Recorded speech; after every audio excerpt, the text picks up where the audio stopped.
Madame, Monsieur, bonjour à tous, bonjour à vous. Merci de nous retrouver sur les antennes Equinox Télévision pour 10-12 Le Zénith, votre talk show qui est diffusé de 10h à 12h du lundi au vendredi sur les antennes d'Equinox Télévision, la chaîne qui, vous le savez dans son slogan, qui au-delà de l'image vous rend toujours compte. Le préfet du Ndongan Menton demande que le plan de reconstruction commence exactement dans son département. Comment comprendre cet appel du préfet du Ndongan Menton aujourd'hui, qui est un département qui aussi a connu un certain nombre d'exactions suite à la crise sécessionniste dans la région du Nord-Ouest aujourd'hui. Le préfet invite bien évidemment l'État, Yaoundé, à revoir la reconstruction à partir bien sûr de son département. Quelle image justement renvoie-t-il? N'a-t-il pas peur des sécessionnistes? Sommes-nous aujourd'hui à même de dire que tout est résolu dans les parties nord-ouest et sud-est du Cameroun? La reconstruction est-elle possible comme on le pense depuis un petit moment? En tout cas, la réalité est bien pensée. On verra ce que ça donnera dans les jours à venir. Décès de l'ancien capitaine des Lions indomptables du Cameroun, Tato Stéphane. Le ministre des Sports et de l'Éducation civique se lave les mains et dit exactement qu'il ne savait pas que l'ancien capitaine souffrait et était malade. Comment expliquer la sortie de Narcisse Mouelekombi aujourd'hui? Peut-on lui donner raison sur cette sortie? N'a-t-il pas justement d'autres moyens d'en savoir un peu plus sur la vie des anciens sportifs et des anciens footballeurs qui ont brillé tout en portant l'image du Cameroun à l'international? La question bien sûr est posée ce matin. Et en Côte d'Ivoire, on revient encore vous rappeler qu'effectivement la question de la crise ivoirienne est au cœur, surtout au centre des débats aujourd'hui. Guillaume Soro, Gbagbo et Blé Goudé sont rayés de la liste des électeurs en Côte d'Ivoire. Ils ne pourront pas voter, ils ne sont pas candidats, ils sont pratiquement écartés du jeu politique en Côte d'Ivoire. La Côte d'Ivoire renaît-elle finalement? Est-ce qu'on peut aussi se dire qu'à la suite des attentes de Alassane Dramane Ouattara, l'actuel président ivoirien, qu'on peut avoir un sursaut d'orgueil de sa part qui, voilà, peut-être ne se représentera pas, mais selon toute indiscrétion, tout est bien pensé, Alassane Dramane Ouattara risque d'être candidat à une troisième élection en Côte d'Ivoire. Madame, Messieurs, l'Afrique bouge, le Cameroun bouge également. Vous aussi, vous bougez avec nous et merci de rester à nos côtés pour mieux comprendre l'évolution de l'actualité et d'autres sujets qui gravitent autour de nos républiques respectives. Sur ce plateau ce matin, la grande équipe est là. Donald de Briskamgang, Karine Santia, Bonbon Bengan Kanje, Dominique Audrey Oyengelek, ensemble unis pour la même mission. Nous sommes encore là ce matin pour vous servir. Bonbon Bengan Kanje, bonjour. Bonjour, monsieur Ngachou Numba, bonjour à vous, chers téléspectateurs. Deux choses ce matin. La première, je vais saluer les femmes.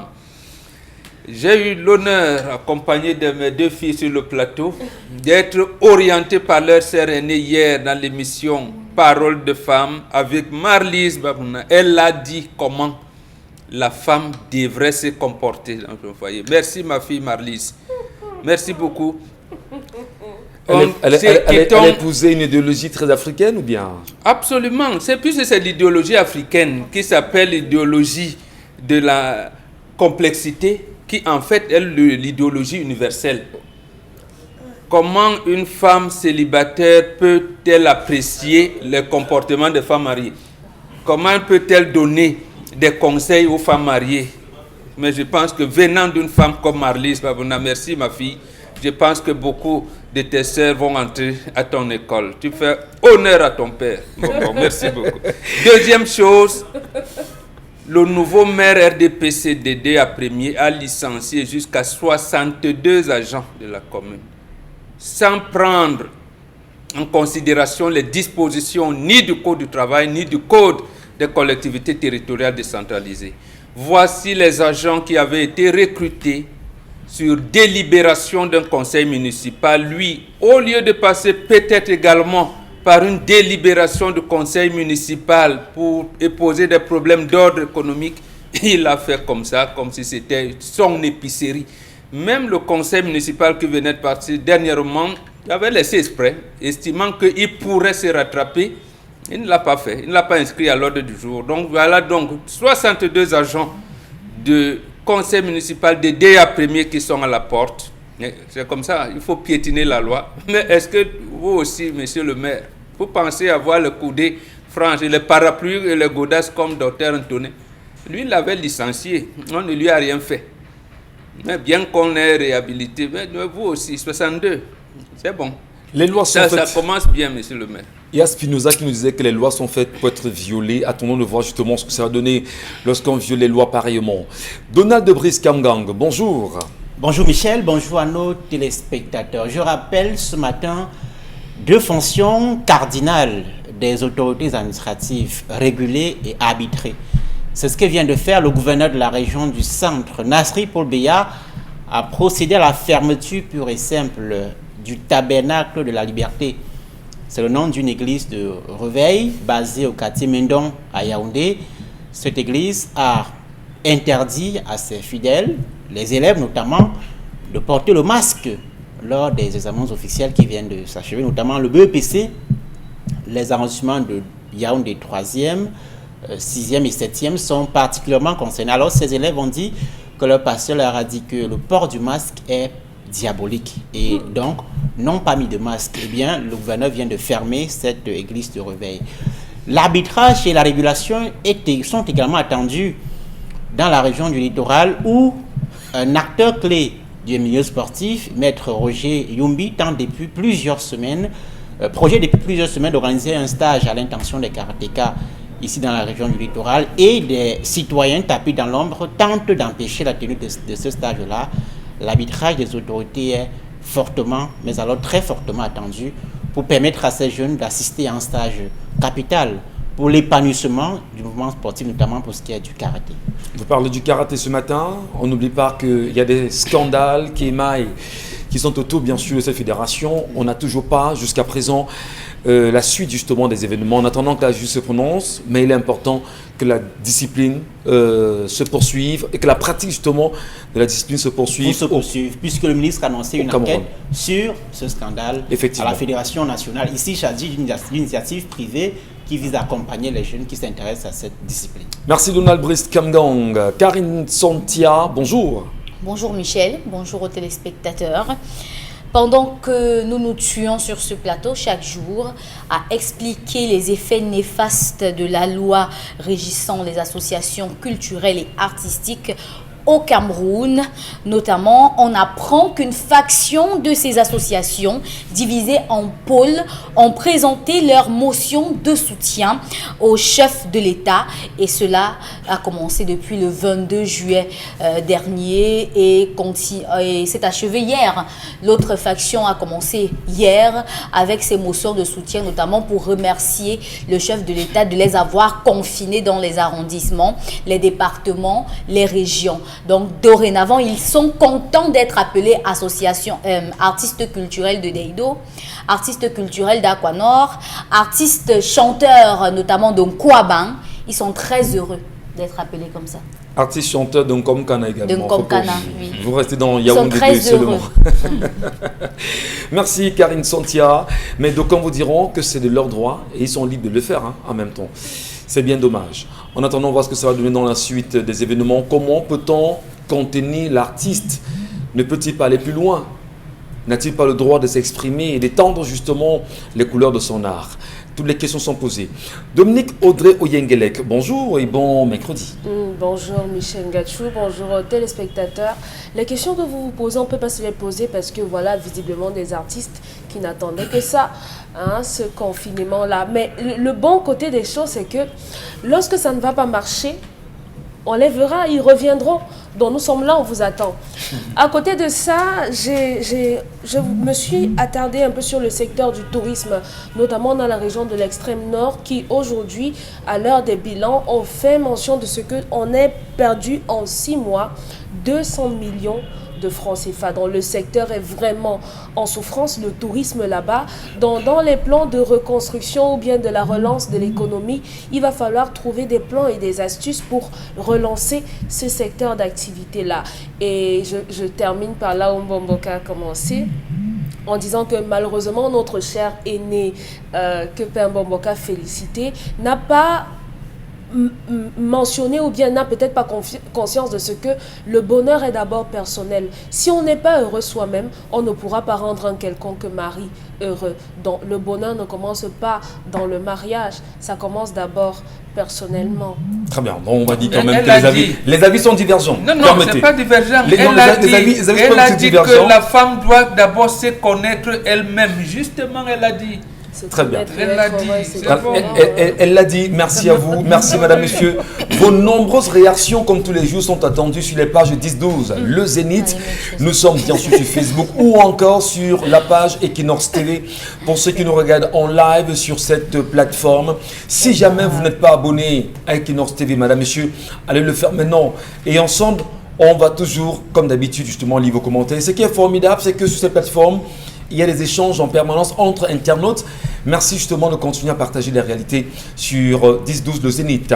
Allez, l'histoire du jour nous interpelle ce matin. Dominique Audrey, de quoi s'agit-il? On est dans un conflit, une relation, un problème entre bailleur et locataire. Donc c'est une jeune femme, une esthéticienne qui nous écrit. Elle dit: je vis dans un appartement depuis 4 ans déjà. Je vivais avec le père de ma fille. Malheureusement, on s'est séparés et j'ai gardé la maison. Donc, après le départ du papa, j'ai continué de payer le loyer et les charges fixes. Entendez, eau et électricité, le tout à 80 000, dont la maison coûte 70 000 et les factures, c'est 10 000. Sauf qu'avec la pandémie liée au coronavirus, le mois de mars, avril et mai, je n'ai pas pu payer. Aujourd'hui, je lui ai déjà payé le mois de juin et le mois de juillet. Sauf que mon bailleur ne veut plus rien entendre. Il me demande de sortir de la maison et il me donne 1 semaine. Rendez-vous compte qu'il a déjà commencé à faire venir visiter la maison par des gens. Comment faire donc? A-t-il le droit de me mettre dehors de cette façon? N'ai-je pas droit à 1 mois de préavis au moins? Comment faire? Aidez-moi. Elle a duré combien de temps dans cette maison? 4 ans. Et le contrat est au nom du père de l'enfant. Allez, c'est une histoire quand même de base ce matin. Oui, on le est tous coronavirus sur le et son impact également sur les familles, sur les entreprises, sur les employés de ces entreprises, mais surtout sur les attentes des bailleurs qui estiment quand même qu'ils ont mis en place leur domicile, leur maison et qu'ils attendent de l'argent. Alors, lorsque le bailleur vous demande de sortir de la maison, sans que vous ne soyez prêts, liés justement aux conséquences du Covid-19. Comment peut-on comprendre cette réalité, madame, messieurs? Qu'est-ce que vous vivez? Et on vous donne 1 semaine pour libérer la maison. Ben, on va quand même dire que c'est une réalité aujourd'hui au Cameroun. Il y a eu un impact fort. Est-ce qu'on parlera au bailleur ce matin où on demandera à mieux comprendre la situation Boron-Bengan? Comment la comprendre? Justement, on commence d'abord à comprendre la situation avant de passer au bailleur dont le comportement est hautement blâmable.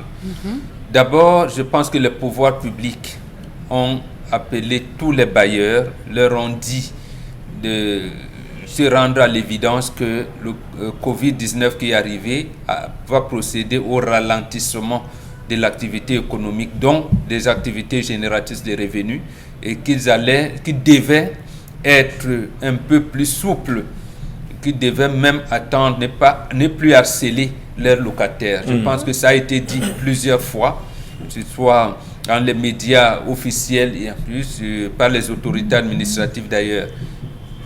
Donc ce bailleur, je ne sais pas si le loyer est enregistré d'ailleurs. Voilà. Si c'est enregistré, là il est doublement condamnable. Donc il ne pourra pas faire sortir son locataire. Mais si le loyer n'est pas enregistré aux impôts et tout, là non plus, il ne pourra pas faire. Il appartient à cette fille, ma fille, de résister, de porter l'affaire, puis de l'amener là maintenant à enregistrer le loyer. Elle lui doit 3 mois.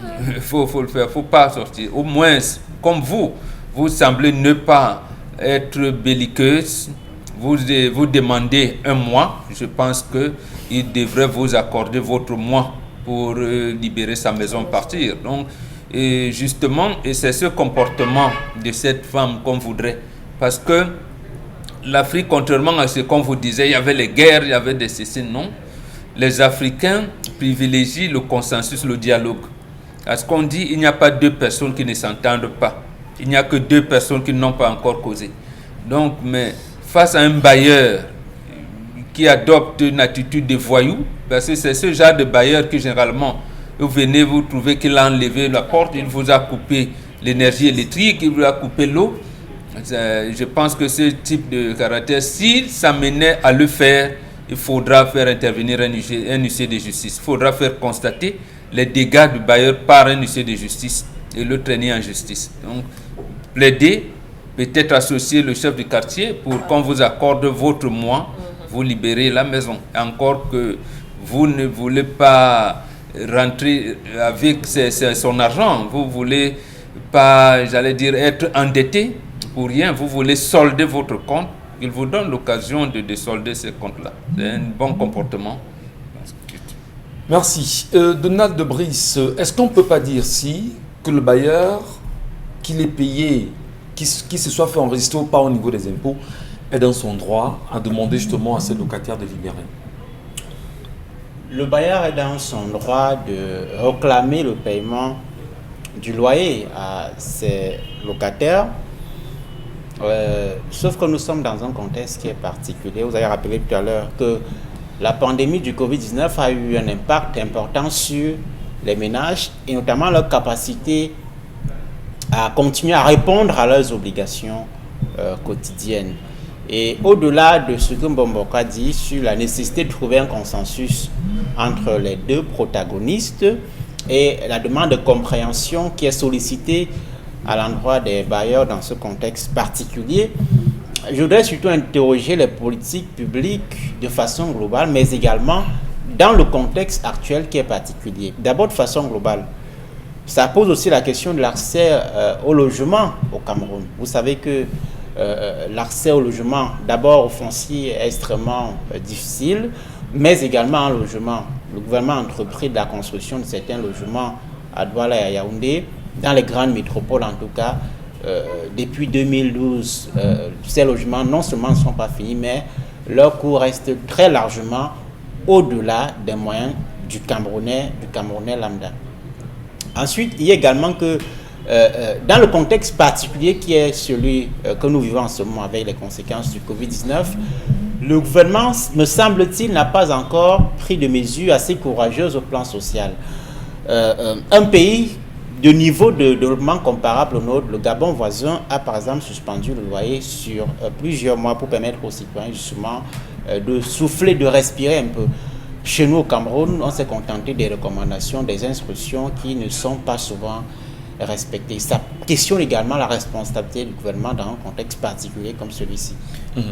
Et c'est quand même assez compliqué. Lorsqu'un bailleur demande à son locataire de libérer en une semaine et que celui-ci demande simplement de lui donner un mois le temps de trouver un nouvel domicile. Mais est-ce qu'on peut comprendre justement, Karine Sontia, lorsque ce locataire se plaint n'avoir pas de l'argent pour déjà solder les 3 précédents mois, comment fera-t-il justement dans ce cas pour pouvoir libérer la maison en une semaine, trouver une autre maison, parce que là, il y aura d'autres exigences avec le nouveau bailleur. Comment créer justement le lien entre les deux? Est-ce que c'est possible déjà? Comment vous expliquez ça?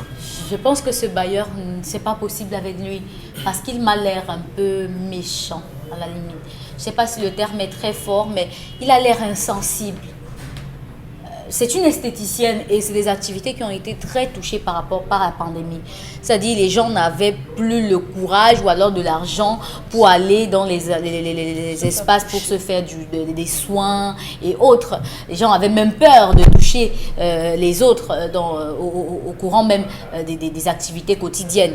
Mais lorsque vous entendez l'histoire de ce matin, vous comprenez que ce n'est même pas le problème du non-paiement de loyer qui fait que le bailleur ne veuille plus de sa locataire. Il ne veut plus tout simplement parce qu'il a de nouvelles ambitions. Peut-être qu'ils vont monter le prix du loyer et autres. Peut-être qu'il a trouvé de nouvelles orientations qui sont très fructueuses. Sauf que la loi camerounaise propose 1 à 3 mois de préavis pour les locataires, le temps de partir, de se préparer, trouver de l'argent pour notamment payer. Vous savez qu'aujourd'hui, pour entrer dans une maison, vous payez au moins 8 mois de loyer avant d'intégrer la maison. Pour ceux qui sont gentils, c'est 6 mois. Mais la plupart du temps, c'est 12 mois de loyer que vous devez payer sans compter la caution que vous devez déposer. Est-ce qu'il y a une disposition légale qui contraint justement les Camerounais à procéder à Quoi? à ce paiement-là? De 1 à 3 Qu'on vous mois, impose non. 1 à 8 mois, C'est 12 juste, mois. c'est juste la loi. Hein. Maintenant, de manière générale, il y a des bailleurs qui font des arrangements à l'amiable avec leurs locataires. C'est-à-dire que quand vous restez chez eux et qu'à un moment donné, ils ne veulent plus de vous, il vient vous dire, ok, mais je veux faire des travaux. Il peut inventer quelque chose et puis il vous dit, je veux faire des travaux, mais je te donne quand même 1 mois pour que tu libères la maison, le temps de trouver. 1 mois, c'est pas suffisant, mais c'est déjà ça. Non, mais pour trouver. je veux faire des travaux. Je veux faire des Non, il y a des travaux. préavis. Il y a des gens qui font des préavis non payants. Je veux faire des travaux, je Oui. vous donne 1 mois. Alors, est-ce que vous vous rassurez au moins que le locataire qui est en face de vous a, on va dire, un manque? C'est pas important. Pourquoi? Est-ce qu'on peut au moins se poser la question de savoir, j'ai envie de faire des travaux dans 3 mois, est-ce que ça te donne la possibilité en 90 jours de te préparer pour libérer la maison? Quand même, quand vous donnez 1 mois, c'est 30 jours. Mais c'est pour vous dire, je suis en train de vous dire quelque chose. Il y a des préavis qui sont même d'abord payants. Donc, quand vous allez même d'abord rester ces 1 mois là, vous allez payer. Effectivement. Il y en a qui s'arrangent à l'amiable et disent, ok, tu restes 1 mois sans payer, le temps de trouver un local où tu vas aller loger. Il n'a pas besoin de savoir si vous pouvez payer une autre maison que la sienne. Le truc, c'est que vous ne devez plus rester chez lui. C'est pourquoi je dis que ce bailleur-ci, il est abusif. 1 semaine pour quelqu'un qui a fait 4 mois chez vous, c'est trop. 4 ans chez vous, c'est vraiment rien du tout. En Et réalité, il devait avoir 4 mois. Voilà, c'est abusif. Donc, ces préavis-là se comptent souvent en fonction du nombre de temps que le locataire a passé chez vous. Et dans la situation actuelle, ce n'est pas évident. Je ne sais pas si elle peut trouver cela, mais le genre de bailleurs qui font ce genre de choses, c'est les bailleurs qui ne sont même pas enregistrés au fisc. C'est des bailleurs frauduleux. Des bailleurs qui ne respectent même pas la loi. Parce que si quelqu'un est capable de ne même pas respecter votre droit en vous disant que vous devez faire 1 semaine et partir de chez lui, ça veut dire que dans les normes, il ne respecte pas la loi. Parce que s'il respectait la loi, il allait savoir que vous avez droit à au moins 1 mois de préavis avant de partir. Et dans ce cas précis, il ne le respecte pas. Et si elle est une locataire qui aime les problèmes, elle va en justice, elle commence d'abord par le commissariat avec lui, elle porte plainte et là maintenant on verra comment la procédure va avancer et il sera obligé de lui donner même 6 mois, le temps qu'elle se prépare avant de partir. Il ne faut pas que les gens abusent des droits des gens et je pense qu'il le fait parce qu'il est face à une femme. Parce que les hommes, si ce bailleur était face à un homme, il aurait trouvé quelqu'un qui lui aurait dit « je connais mes droits ». Et cette femme, visiblement, ne connaît pas ses droits. C'est pour ça qu'elle demande à savoir comment est-ce qu'elle peut faire. Et je peux vous dire que si elle reste là-bas 1 semaine, ce genre de bailleur est capable de casser sa porte et mettre ses choses à l'extérieur. Ils sont capables, ils abusent des locataires comme ça constamment. Est-ce que la crainte n'est pas au niveau justement des conséquences fâcheuses qui peuvent en découler, Dominique Audrey? Bah, il le faut. Comme je lui ai dit déjà à la dame de tout faire pour partir de là. Maintenant, s'il faille qu'elle fasse des problèmes, pour ceux qui aiment bien faire ça, tout simplement, vous allez vous contacter soit un avocat, vous lui posez la situation. On va d'abord vérifier si le contrat a effectivement été enregistré. Et là, je rejoins Bombok lorsqu'il dit que dans le nouveau code pénal, il y a des mentions qui ne sont pas claires. Parce que le code pénal dit qu'après 2 mois de salaire de bail non payé, le bailleur a la possibilité de faire de vous ce qu'il veut. Il vous met à la porte et il vous poursuit en justice. On vous taxe de filouterie de loyer. Hein, voilà. Parce que justement, c'est le terme approprié. Voilà. On vous met à la porte ou bien on vous poursuit en justice et vous allez payer les réparations et tout ça. Mais sauf que ces bailleurs-là ne savent pas que lorsque vous vous rendez même là-bas pour aller porter plainte entre guillemets, pour vous plaindre dans le locataire, on va d'abord vous demander les reçus de tout ce que vous avez payé. Effectivement. On va vous demander la taxe foncière. Tout ça. Donc c'est la un réglementation. Oui, donc c'est une sorte de couteau à double tranchant. Et ce n'est pas suffisamment clair parce que à ce moment-là, le locataire n'est pas protégé. On a simplement pensé au bailleur sans penser au locataire, sans savoir qu'il y a des Camerounais qui ont du mal à avoir un emploi et qui perdent même leur emploi et qui peuvent se retrouver dans une situation où ils ne peuvent pas payer. Dans cette femme, si elle est dans la logique de mettre cet homme mal à l'aise, de le gêner, simplement avec le manque de respect, le fait d'envoyer des gens dans la maison de quelqu'un. Imaginez, cette dame est sortie pour aller travailler. Elle a laissé sa fille de 10 ans à la maison. Vous ramenez des gens qui vont venir visiter la maison et elle rentre et trouve qu'on a violé son enfant. Comment est-ce que vous allez pouvoir expliquer ça? Comment est-ce que vous allez pouvoir réparer le préjudice fait à son enfant? Cette femme peut être méchante. Elle peut être de mauvaise foi et elle vous dit, moi j'ai perdu mon argent dans ma maison alors que vous avez fait venir des visiteurs. Ouais. Comment est-ce que vous allez prouver que personne n'a rien pris? Donc les bailleurs, on peut bien être des locataires chez vous, mais vous devez d'avoir un minimum de respect. Comme on dit généralement au quartier, on ne peut pas porter nos maisons et se déplacer avec. Donc, oui. Donc, respectez un peu les personnes que vous avez en face de vous. Et moi, je ne suis pas d'accord que lorsqu'il y a une situation, les gens disent que c'est parce que c'est une femme. Le fait qu'on ait une femme en face de nous ne fait pas qu'elle soit un être humain amoindri. C'est une expression vraiment qui, pour moi, c'est choquant qu'on le dise comme ça. Qu'on soit une femme ou bien qu'on soit un homme, on doit respecter les choses. Donc, madame, si vous avez la possibilité de faire intervenir le père de votre enfant, qui est la personne qui est reconnue au niveau des contrats, faites intervenir, qu'on vous donne votre mois. Si le monsieur refuse, parce que les problèmes ne servent... Je voudrais, permettez-moi juste une virgule, préciser que si elle a fait 4 ans dans cette maison, elle a droit à au moins 4 mois de préavis, parce qu'une année équivalente, justement... Mais bon, elle a 2 mois sans payer, donc elle peut déjà remplacer. Voilà, donc vraiment, il faut quand même qu'on s'accorde là-dessus. Alors, maintenant, c'est 3 mois. Justement, les conséquences fâcheuses, c'est-à-dire qu'il peut y avoir d'autres conséquences. Vous savez comment les bailleurs se comportent aujourd'hui. Il y en a qui vont jeter des chats morts devant votre porte.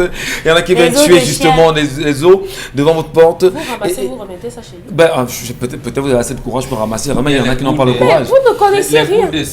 Les bouts de sang, on ne sait pas tout de quoi, pour vous intimider de sortir. Jésus est là, Michel. Oui. Quand on a Jésus,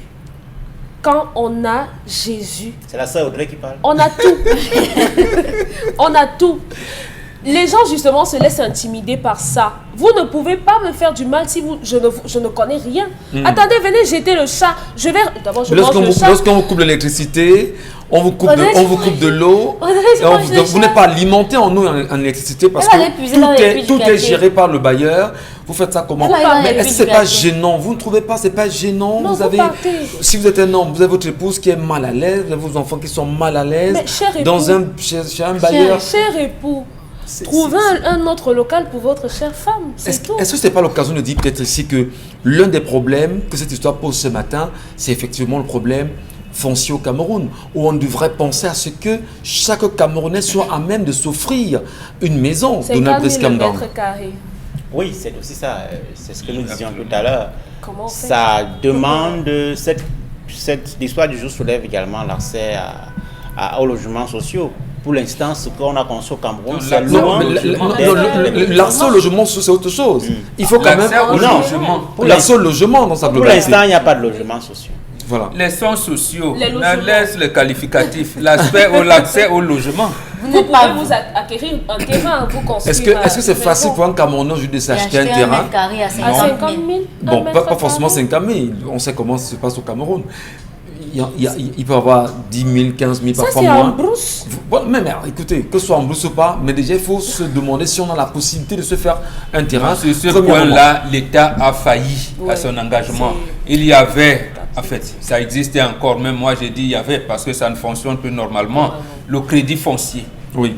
Le crédit foncier était là pour tous les travailleurs. Je pense qu'on continue à prélever 1% des salaires de tout le monde. Voilà, des fonctionnaires pour le crédit foncier.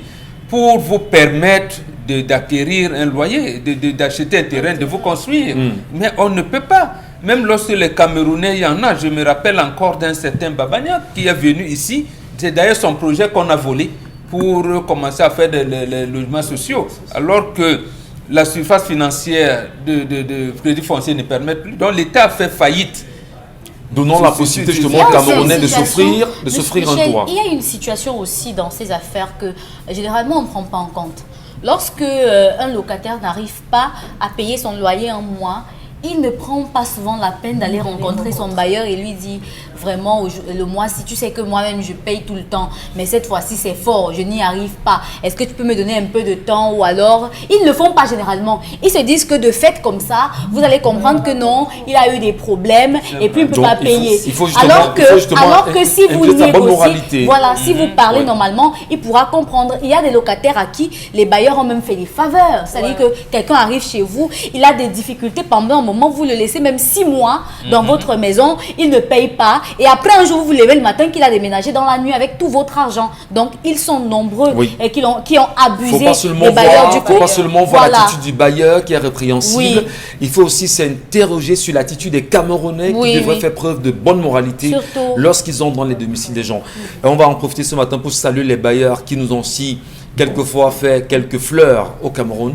Mais pour nous qui sommes encore locataires, c'est pas évident. Oui.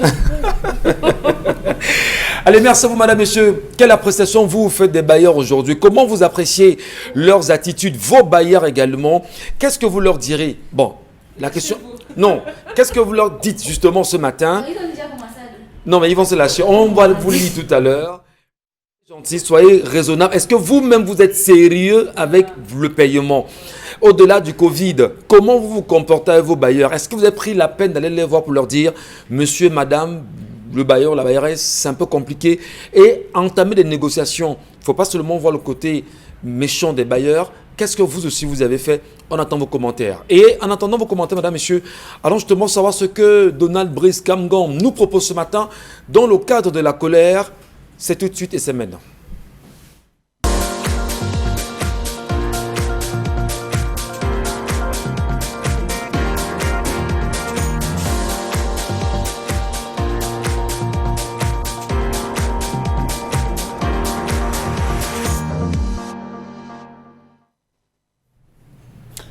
J'interpelle ce matin la conscience nationale sur l'ostracisme du Cameroun vis-à-vis de sa diaspora.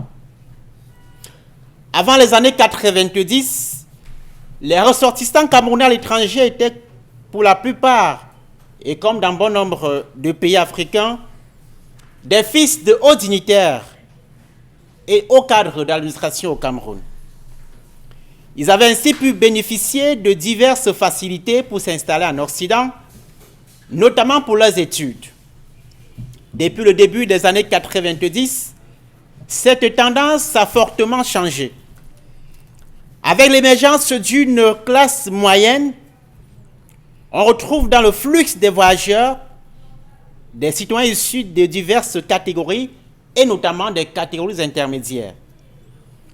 La tendance va s'accentuer dès les années 2000 et on assistera ainsi à un vaste développement des migrants économiques, poussés par une pauvreté rampante et la perte des emplois. De nombreux Camerounais prennent la décision de s'en aller. Loin de leur terre natale, ils espèrent ainsi saisir les opportunités d'ailleurs. Certains s'en sont tirés à bon compte et d'autres un peu moins. Quoi qu'il en soit, c'est cette diaspora composite qui constitue la masse de Camerounais établis à l'étranger, et notamment en Europe aujourd'hui. Objectivement, on peut noter que les relations entre le Cameroun et sa diaspora se sont fortement dégradées ces dernières années. Des rapports qui n'étaient déjà pas au beau fixe.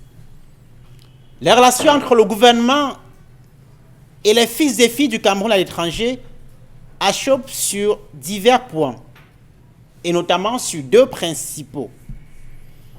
D'abord, la qualité de la gouvernance au Cameroun.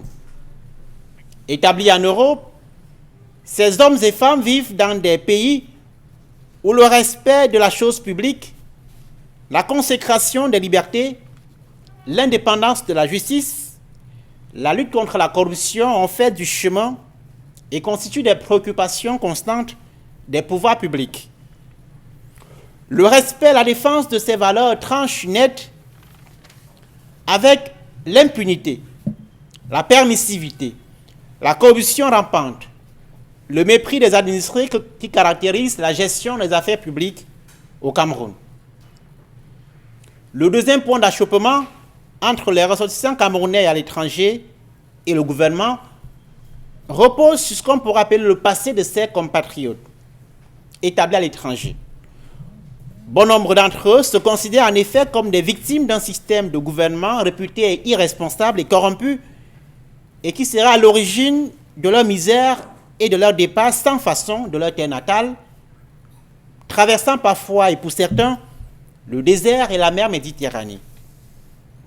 Si on peut comprendre, à défaut de partager l'acrimonie du chef de l'État camerounais à l'égard de ces Camerounais qui perturbent souvent ses longs séjours privés à l'hôtel intercontinental à Genève en Suisse, on peut également comprendre les motifs de récrimination que ses compatriotes soulèvent. En tout état de cause, le Cameroun a des choix à faire.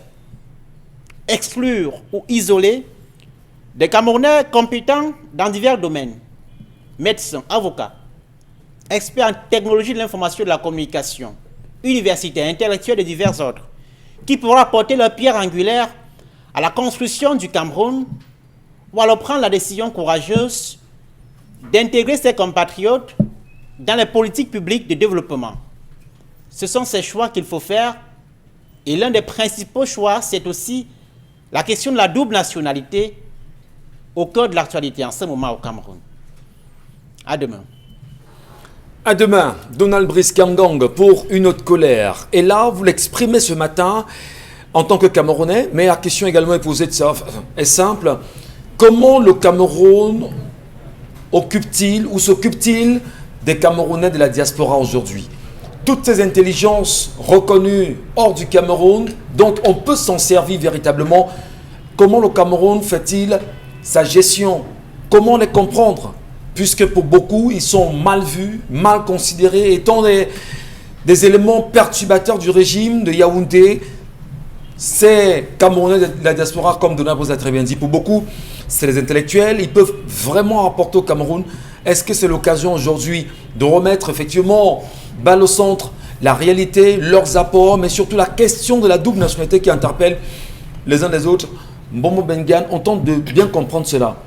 Les Camerounais de la diaspora, pour ceux qui revendiquent, pour ceux qui perturbent parfois la tranquillité du chef de l'État, pour ne pas le citer, sont-ils forcément de mauvais Camerounais? Même ceux qui perturbent la tranquillité du chef de l'État ne sont pas les mauvais Camerounais. D'abord, Donald Brice a bien fait de remarquer que la diaspora a toujours été, j'allais dire, revendicative. Mais revendications de la diaspora sont dans l'ordre normal du bon fonctionnement de l'État du Cameroun. Ce n'est pas des éléments perturbateurs. Mais le drame, c'est que depuis que, je pense, ça revient en des années 54, lorsque Mongo Betty publie son livre, d'abord le premier livre qu'il a eu, Maya, à partir avec présence africaine, Alioune Diop, ça a commencé à prendre des proportions pas bien, de Ville Cruelle par exemple. Et la publication de ce livre a fait que on lui a coupé sa bourse. André Marim Bida coupe sa bourse, Mongo Betty, il se trouve avec les autres étudiants de son époque, comme les Joseph Sack et tout, Abel Yinga, Ambroise Foilem, ils ont créé l'Union des étudiants camerounais, avec C, qu'ils ont transformé avec K dans les années 58. Donc à ce moment-là, avec l'UNEC, avec la décolonisation, et ils étaient dans un vaste ensemble qu'ils appelaient la fédération, la FENEA, Fédération des étudiants d'Afrique noire francophone de France. D'abord, je pense que l'un des présidents a été Ossende Afana et l'actuel président de Guinée-Conakry, Alpha Condé. C'est pour ça que ses anciens camarades lui disent que, voilà, et on ne sait pas pourquoi il a procédé à ce virage-là. Donc, en fait, si la base de la diaspora, même ceux qui étaient étudiants, que ceux qui étaient comme travailleurs immigrés, comme on dit, parce qu'après la Deuxième Guerre mondiale, l'Europe devait chercher la main-d'œuvre pour se construire. Et à ce moment-là, il n'y a plus de situations telles que les Africains y ont participé. Maintenant, les mêmes Africains veulent revenir, pour le cas du Cameroun, ils veulent participer à la construction de leur pays. Les gouvernements successifs d'André Marim Bida, Amadou Ahidjo et Paul Biya ne les acceptent pas. Le clou a été marqué en 68 au cours, parce que cette diaspora était d'ailleurs très bien structurée, de telle manière que ceux qui étaient à l'UNEC, l'Union des étudiants camerounais, avaient le statut de membre consultatif de la commission de bourse, de délivrance de bourse ici. Au Cameroun. Au Cameroun. Bien sûr. Et lorsqu'on commence, et je pense que l'une de leurs réunions de 1967, ça a été chaud. Et c'était d'ailleurs présidé par le secrétaire général du ministère de l'Éducation de l'époque qui s'appelle Paul Biya. Il y a eu donc ce but et le rapport envoyé à Aïdjo, c'est que ces gens-là, il faut pas qu'ils viennent au Cameroun. Donc on a commencé à les sataniser. Alors que voyez les têtes qu'on a, voyez la main d'œuvre, j'avais dire des têtes pleines et bien faites que nous avons. Et donc tout le monde, j'ai dit bien le monde entier, nous jalousait. Et on prend l'option de les exclure du champ de la Constitution nationale.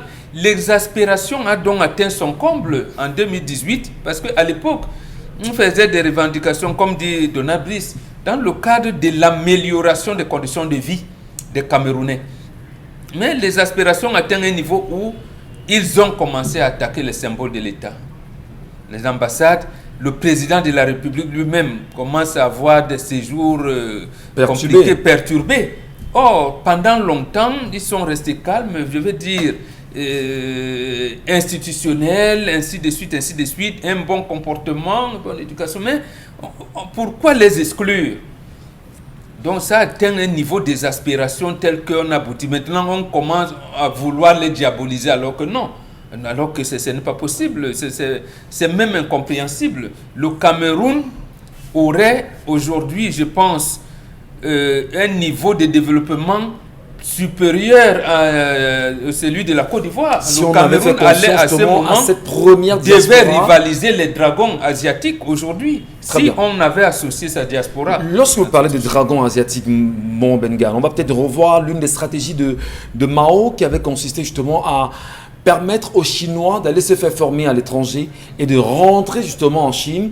Une fois revenus en Chine, ils ont fermé la Chine et quand la Chine s'est réouverte, elle est ce qu'elle est devenue aujourd'hui, on ne comprend pas. Alors comment on peut expliquer que le regard que l'on porte toujours sur les Camerounais de la diaspora, pas seulement ceux qui sont à l'étranger, si vous voulez en Occident, même ceux qui sont dans les pays africains et qui veulent revenir chez eux avec des choses nouvelles, que ceci soit vu Karine Sontia comme étant des Camerounais pernicieux pour le régime? Ça s'explique par une volonté de ne pas changer les mentalités. Parce qu'on sait quand même que une personne qui a découvert un autre peuple, lorsqu'il arrive dans son peuple d'origine, il a tendance à vouloir implémenter les idées reçues dans ce peuple qu'il a accueilli dans le sien. Et du coup, ça pourrait apporter un certain changement, notamment dans la manière d'appréhender et d'interpréter les actions du politique, dans la manière d'interpréter la vie sociale et économique, dans la manière notamment d'interpréter toutes les actions sociales qui se dérouleront autour de lui. C'est ce qui s'est passé notamment en 1946 lorsque les premiers Camerounais ont été envoyés en métropole justement pour faire des études. Et lorsqu'ils sont rentrés, par exemple, Jean-Félix Loung et Marcel Loung, l'un d'eux était un expert comptable et notamment il était censé servir le Cameroun. Mais vous savez que dans notre pays, lorsque quelqu'un semble intelligent, on fait tout pour tuer son génie et tuer tout ce qui vient avec. Et c'est ce qui s'est passé généralement. En 2010, si je ne me trompe pas, 2010-2008, il y a eu l'assemblée, il y a eu ici au Palais des Congrès de Yaoundé, une assemblée avec les Camerounais de la diaspora. Oui, il y a une rencontre justement avec c'était même du gouvernement camerounais, notamment le débat portait notamment sur l'implication de la diaspora pour le développement du Cameroun. Il y a eu un très grand forum organisé autour avec la diaspora camerounaise. Il y avait même eu des petites foires qui avaient été organisées et tout. Je ne sais pas à quoi ça a servi finalement parce que on était censé, après cet événement-là, parvenir à donner plus d'ouverture à la diaspora dans notamment l'investissement, l'accès aux fonciers, les implications dans la politique et autres. Sauf que ce n'a pas été le cas. Et jusqu'à aujourd'hui, on a bien envie de savoir pourquoi est-ce qu'on organise toujours des grands forats pour des questions qu'on peut décider étant seulement dans une discussion simple. C'est-à-dire qu'on n'a pas besoin de faire venir tout le Cameroun pour discuter des questions du Cameroun. Il y a des représentants, il y a des personnes qui ont la légitimité, même par la diaspora elle-même, de se représenter. Notre diaspora est très dense. Et lorsque vous faites une analyse notamment de la densité, vous vous rendez compte que vous avez des chercheurs, vous avez des employés, vous avez des investisseurs, vous avez des chefs d'entreprise, vous avez des hommes politiques. Vous avez surtout les médecins. J'arrive. Là, je parle des composantes. Maintenant, lorsque vous entrez dans les domaines de spécialisation de ces derniers, il y a la santé, il y a l'ingénierie, il y a la banque, il y a la mode. Notre diaspora est vraiment représentée. Mais on a l'impression que le but même de cette représentation est qu'elle finisse par appartenir au pays qui l'accueille. C'est ça en fait, parce qu'au final, lorsque on vous présente quelqu'un comme Imana ici, par exemple, qui a participé au projet du Roi Lion de Beyoncé, vous voyez que dans la bio, on a présenté comme un Français, justement parce que, typique, naturellement, il n'appartient plus à la France, de manière, la nationalité n'est plus française, n'est plus camerounaise, il est français. Et maintenant, c'est là où les Camerounais se lèvent pour commencer à réclamer une appartenance. Alors que dans le fond, on n'a rien donné. Qu'est-ce qu'on a donné dans le cadre, notamment si on parle de la mode, pour que les tissus camerounais soient valorisés, pour que lui, il puisse avoir des créations qui vont avec. Il est obligé notamment de faire ses créations à l'extérieur, parfois avoir des matières premières qui viennent d'ici. C'est vraiment regrettable que dans un pays comme le nôtre, où on a, après le Sénégal, la deuxième diaspora, notamment si j'espère que je ne me trompe pas, la plus dense dans le monde, qu'on n'arrive pas à en profiter. Il y a également le Mali, dans le secteur de la banque, on voit que même au Sénégal, c'est la diaspora qui a implémenté les choses. Aujourd'hui, lorsque vous parlez de l'université Cheikh Anta Diop, on parle parce que la diaspora fait tout pour qu'elle résiste. Il y aura des tendances qui vont vouloir dire que cette université n'a plus de valeur et tout, mais la diaspora fait en sorte que cette université résiste. Et vous voyez que même en Afrique, les voix font en sorte que on a toujours entre nous même l'impression que c'est la diaspora sénégalaise qui est la plus forte. Très bien. Pourquoi? Parce que leurs impacts se voient.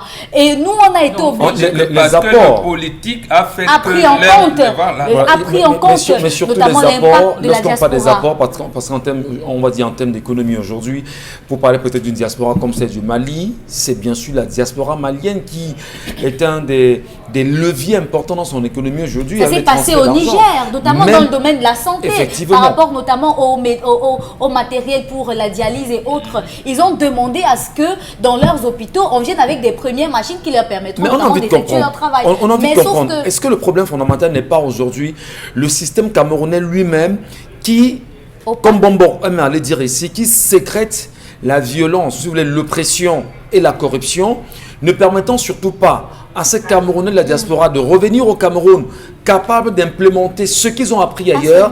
Permettez, et quand ils arrivent, on vous dit, souvenez-vous de la fameuse expression, on va pas citer le contemporain, ma part dedans c'est combien, parce qu'on sait exactement comment s'est passé longtemps à la présidence de la République. Lorsque vous amenez un projet de la diaspora, vous poussez les portes d'un cabinet, on vous demandait, ma part dedans c'est combien. Le problème particulièrement. Dominique Autré, ce n'est pas le problème fondamental aujourd'hui. Le système lui-même qui ne permet pas à ces Camerounais de s'investir au Cameroun. On n'en veut pas. Des gens comme ceux de la diaspora ici, on n'en veut pas.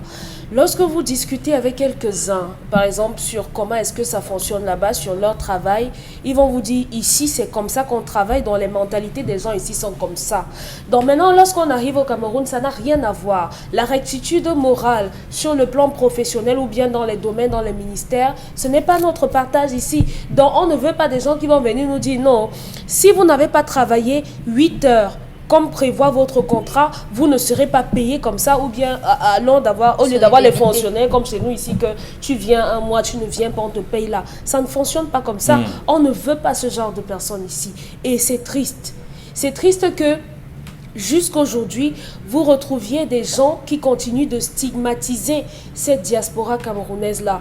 Le président, lors de son discours le 31, les a tensés et moi j'ai été outrée parce qu'il a fait une distinction entre ceux qui sont camerounais et ceux qui ne le sont plus. On a peut-être une autre nationalité dans un autre pays, mais on reste des Camerounais. Si on va peut-être au sein de cette diaspora-là, peut-être beaucoup n'ont plus la nationalité camerounaise, mais ils font des revendications parce qu'au fond d'eux, ils restent des Camerounais. C'est simplement sur le papier qu'ils ont arrêté d'être Camerounais. Ils sont ce qu'ils sont aujourd'hui. Leurs revendications existent aujourd'hui parce que nous autres ici, on souffre. Nous autres ici, on n'a pas d'eau et ce n'est pas normal. Nous autres ici, on n'a pas d'hôpitaux. Les enfants n'ont pas l'école. Au Nozo, vraiment, on n'a pas... j'ai l'impression que personne n'en parle plus, personne ne s'en offusque plus. C'est devenu comme un truc normal, c'est fini, mais c'est un problème. C'est pour ça que ces gens sont là. Et on devrait les prendre en considération. Il n'est pas question qu'on prenne une partie de nous, une partie des Camerounais et qu'on en fasse des marginaux. Des marginaux, oui. Parce que simplement, ils sont de l'autre côté où ils ne pensent pas comme nous ici. La diaspora, c'est comme une extension du Cameroun à l'étranger. Oui. C'est une extension. Voilà, c'est une extension du Cameroun. Les Camerounais sont partout. Hein. Oui, il y a des pays dont je n'arrive même pas à prononcer le nom et on vous dit qu'on retrouve tout de même des Camerounais là-bas qui excellent. Rendez-vous compte que je connais un Camerounais qui fait de l'informatique en Chine. On l'a reçu même ici à Equinox ce soir. Et on achète des serveurs à 3 milliards. Mais écoutez, on a travaillé certainement le système qui s'est créé de la corruption et de l'oppression. Oui. En une seconde, par rapport à votre question principalement, justement, je ne cite pas les noms. Moi, j'ai des groupes de Camerounais. Un premier groupe était venu de l'Allemagne. Lorsque le gouvernement avait lancé en 88 la construction de ce qu'on appelle les hôpitaux de référence, avec l'hôpital général de Douala et celui de Yaoundé. Ils sont venus avec la proposition selon laquelle ils peuvent aider le gouvernement camerounais à construire un hôpital de référence dans chaque chef-lieu de province. C'est comme ça qu'on l'appelait à l'époque. Oui. On a dit justement à la présidente, ma part dedans c'est combien. Ça, tellement ça leur a fait honte devant leurs amis allemands qui étaient là au point où ils sont allés, sont plus revenus. Deuxième groupe est venu pour prendre le site de la cellule CAM et aider et procéder à des investissements. C'est la même question qui leur a été posée à la présidente de la République. Ma part dedans, c'est combien? Donc, ma part dedans, c'est combien? Regardez le fait, parce que nous aimons prendre l'exemple de la France. La France est allée jusqu'à intégrer celui qu'on peut appeler un terroriste au sein du gouvernement. Il s'agit de qui? Agrégé de philosophie. Il s'appelle Régis Debré. Oui. Lorsqu'on arrête Che Guevara en février 67, son homme de main était un agrégé de philosophie. Régis Debré. Son papa est l'ami personnel de De Gaulle. Était un avocat bien entré. Mais Régis Debré a été nommé conseiller aux affaires culturelles de Mitterrand. Vous avez un agrégé qui s'appelle Franklin Nyamsi. Parce que lui, il parle de trucs. On ne peut pas l'admettre au Cameroun. Je ne parle pas, j'ai voulu prendre, parce que comme Karine a voulu prendre les corps de métier, je ne prends que ces deux. Imaginez un Franklin Nyamsi au Cameroun, dans une université camerounaise ici. L'éducation à la citoyenneté qu'il allait apporter. Mais précisément parce qu'on pense toujours que, ah oui, mais il peut amener les Camerounais à enlever le bien du pouvoir. Et tout. Voilà, je vous prends ce cas-là. Je ne parle pas d'Achille. C'est un problème de vision complète. En tout cas, Donald Brice-Kamgan, on vous donnera la parole justement en deuxième partie. Vous allez certainement nous donner votre point de vue. Est-ce que la question de la double nationalité qui est plus que jamais attendue aujourd'hui n'est pas une des éventuelles résolutions qu'on pourra avoir à cette réalité entre le Cameroun et sa diaspora? Merci à vous, madame, monsieur, de garder le bon tempo en restant sur Equinox Télévision. 10-12, le Zénith se poursuit également. Votre talk show qui vous retrouvera dans un instant, juste après la pause. Musique, merci également à vous. Nous vous appartenons.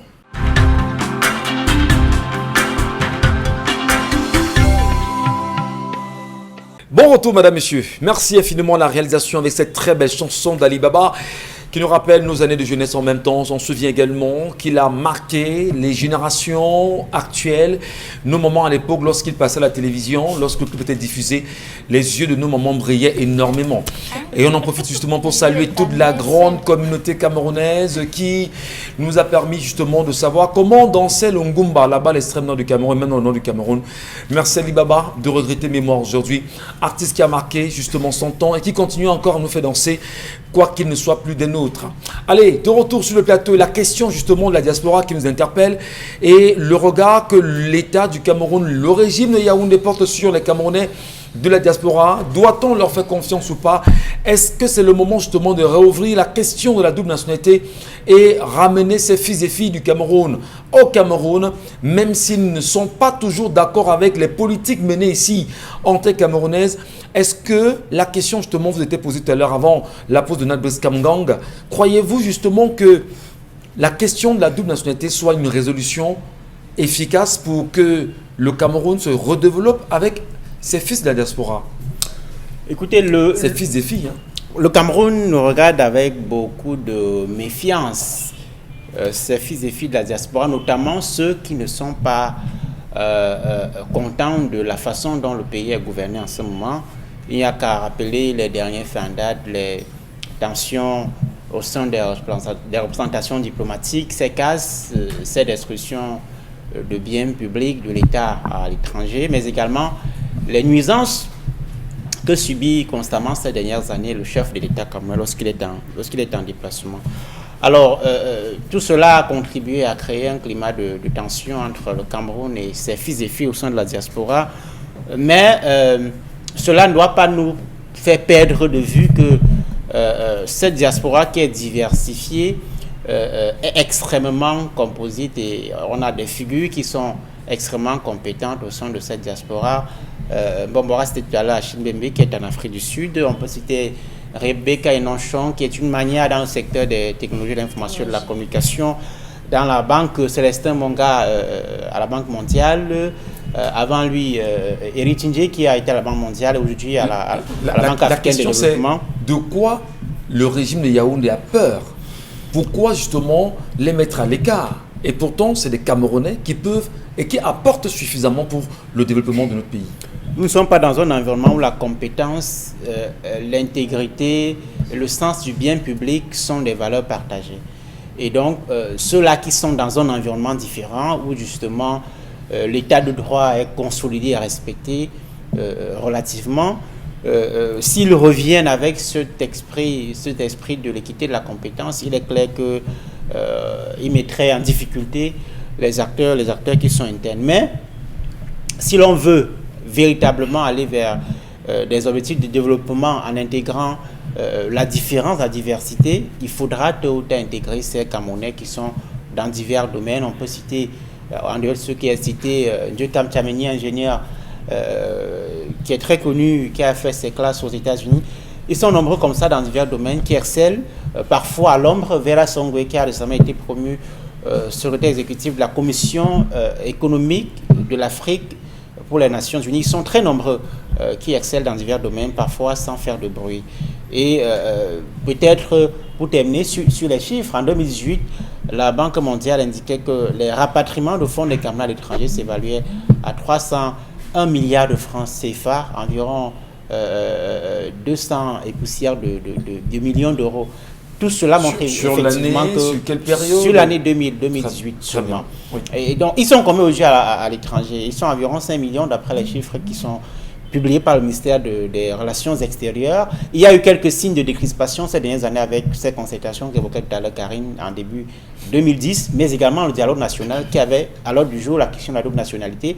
Mais depuis lors, on voit très bien qu'on n'a pas beaucoup avancé. Il y a justement au niveau du Parlement cette chambre qui a été créée, qui est en lien avec ces fils et filles de la diaspora aujourd'hui, et tenue par un député bien connu, Henri Ngacha. Henri Ngacha également. Est-ce que c'est des pistes de solutions qui commencent à laisser croire qu'on peut leur faire confiance? Karine Santia, vous hochez la tête, vous dites non. Non. C'est quoi? Non. Qu'est-ce qui se Quelqu'un passe? ne peut pas vous dire qu'il a faim, vous lui donnez un morceau de sucre. Ouais. Ça ne va pas remplir sa pince. Moi, on rappelle souvent ça les doses homéopathiques. C'est-à-dire que vous faites un ensemble de doléances par rapport à votre situation, mais on vient vous donner une petite dose, question pour vous de continuer à revendiquer et on pense que ça va vous calmer. Ce n'est pas d'une chambre que la diaspora a besoin. Et lors du grand dialogue national, je pense que parmi les besoins de la diaspora, ils ont réclamé avoir un ministère pour eux, le ministère de la diaspora. Ils ont réclamé avoir des places à l'Assemblée nationale, par exemple, pour avoir des représentations de l'autre côté, des députés, par exemple, des députés camerounais en France et autres. Sauf que on voit bien que toutes leurs revendications sont toujours prises comme des propositions. Et vous savez qu'une proposition peut être prise en compte ou rejetée. Du coup, ça fait que c'est pas important.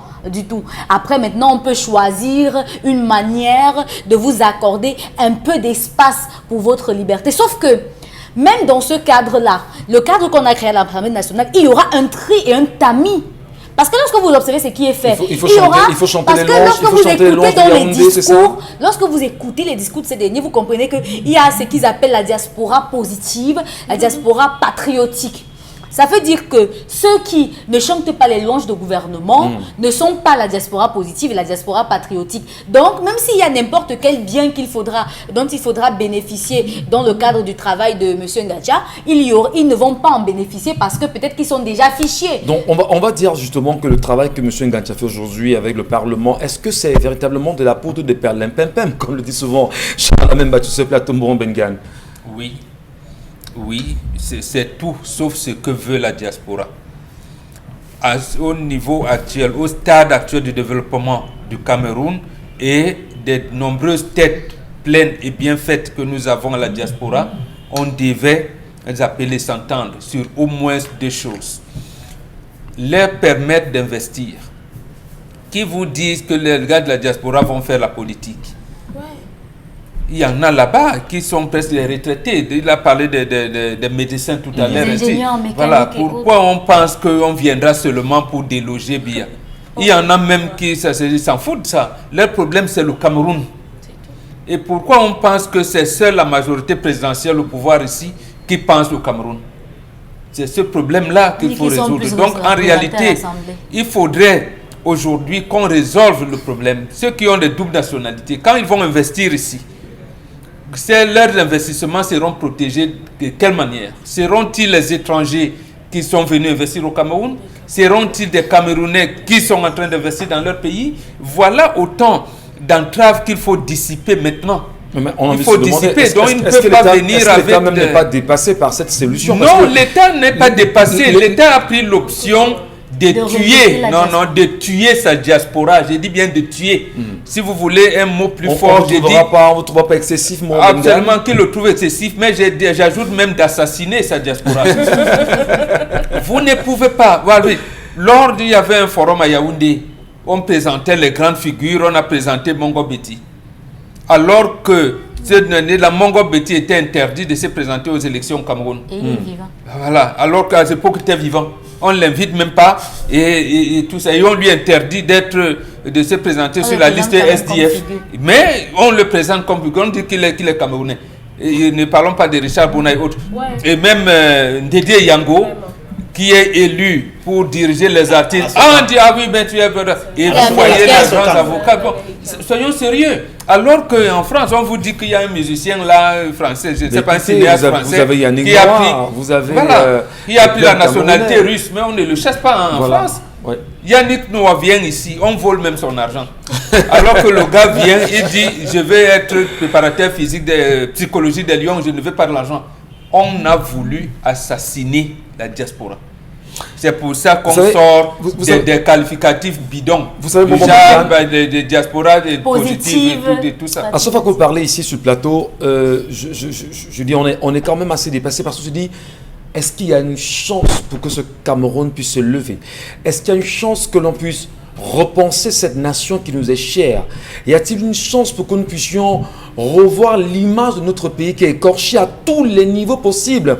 Est-ce qu'on n'est pas aussi en droit quand même de se dire que le régime quarantenaire n'a pas toujours aidé le pays à aller de l'avant? Est-ce qu'on peut dire justement que malgré la volonté du régime quarantenaire à mettre en place des institutions, des mécanismes pour un avancement réel du pays, qu'il y a pratiquement de mauvais hommes justement dans ces institutions?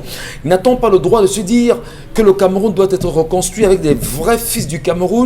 Est-ce qu'il faudrait justement tenir à distance ces Camerounais de la diaspora, qu'elles soient africaines ou occidentales, si vous voulez, mondiales aujourd'hui?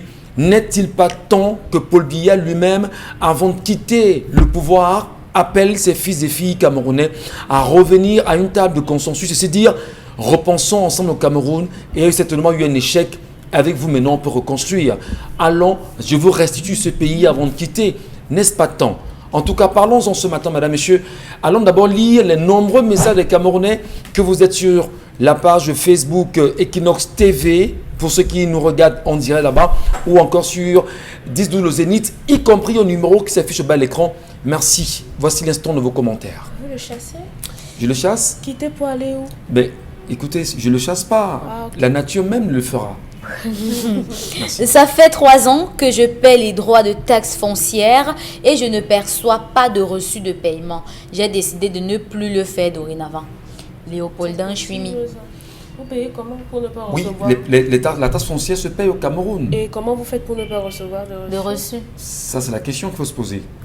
Vous Voilà. payez au bon endroit, à la bonne personne? Vous payez au niveau Voilà, des impôts. justement. Parce que C'est quand même curieux. c'est bizarre. C'est des choses très Donc, délicates. payer ça où? Parce que c'est pas parce qu'on est quand même là pour dénoncer qu'on va aussi nous restituer des contre-vérités, Voilà. justement des choses qui ne sont pas vérifiables.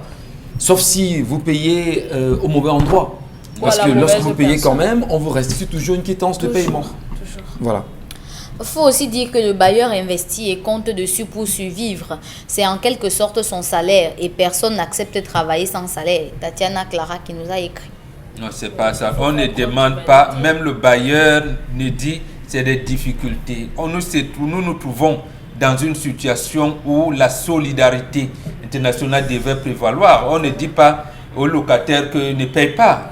Elle-même, elle a dit nous sommes en difficulté. C'est pour ça que je n'arrive pas à payer.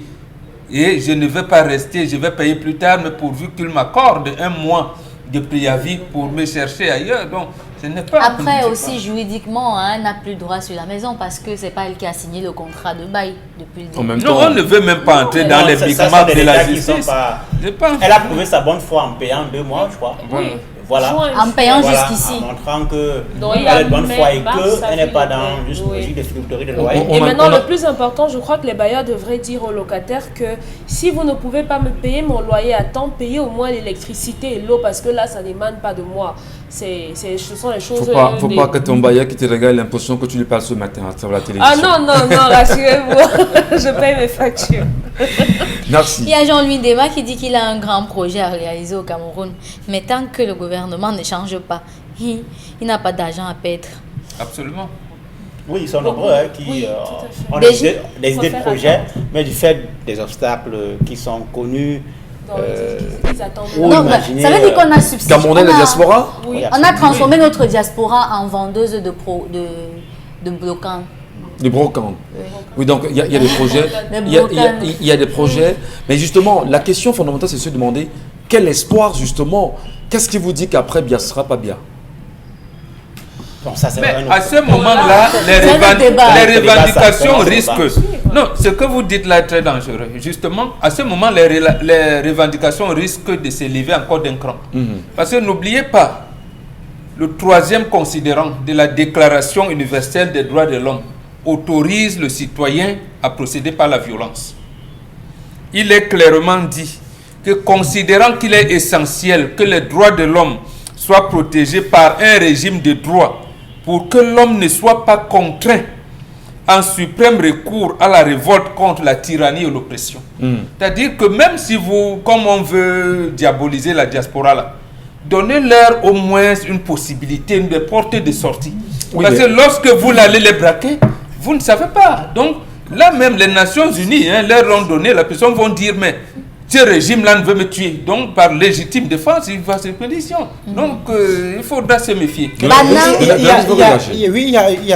Je crois qu'il y a une raison qui est très simpliste sur laquelle les tenants du pouvoir s'appuient pour dire que la double nationalité ne serait pas la bienvenue. Ils estiment que les compatriotes qui prendraient la double nationalité commettraient des infractions ici et se feraient protéger. Et N'importe ça, c'est quoi. extrêmement simpliste parce que N'importe quoi, il y a Interpol. le Cameroun est l'un des rares pays africains qui n'a pas introduit la double nationalité dans son corpus juridique. Intégré Et- également. Que Oui. le Cameroun est l'un des rares pays où Et pratiquement ça fait tous les partie ministres des sont la double revendications. nationalité. Oui, Voilà. Donc, comment il n'est expliquer pas, ça? il n'est pas établi que les pays qui ont intégré la double nationalité sont les pays où il y a plus de corruption, plus de détournement de fonds publics. Ou plus Très bien. d'infractions. Donc c'est bien pensé. On verrouille la double nationalité pour actionner, pour pérenniser justement le siège de la corruption. Mais c'est bien dommage. Dites également de Nabris au Cameroun qu'on ne dise pas qu'on n'aime pas notre pays est quand même l'un des pays où les ministres, tous les ministres camerounais ont la double nationalité. Voilà, plupart. Officieusement. Oui, écoutez, puisque dans Vous avez les des investigations, Vous avez des qui Belges. sont faites au quotidien, tous, qui va démentir? S'il veut démentir, qu'il vienne. On le prouvera justement que vous avez des doubles nationalités. Banak Jean Merci. qui nous dit que nous avons fait un projet en 2015, un projet pour la petite enfance au Cameroun, pour un crédit 150 000 € arrivé au Cameroun avec les informations que nous avons reçues ici par l'ambassade du Cameroun à Paris pour la promotion du retour pour un crédit que j'avais obtenu. Vous vous rendez compte, je devais dépenser selon les calculs 100 000 € avant même l'implantation. C'est vraiment choquant. Je suis revenu remettre l'argent à la banque. Très bien. Pourquoi? Parce qu'on demandait, ma part, c'est combien? Parce qu'on a demandé qu'il devait dépenser 100 000 € avant d'investir 150 000 Oui, €. dans le processus du ma part, c'est combien? C'est ça que c'est. C'est le Alors, Cameroun. beaucoup de puits creusés au Mali ainsi que des écoles construites dans les villages par leur diaspora qui est respectée par le gouvernement. Le Mali a un ministère en charge de la diaspora. Tout Voilà. un ministère.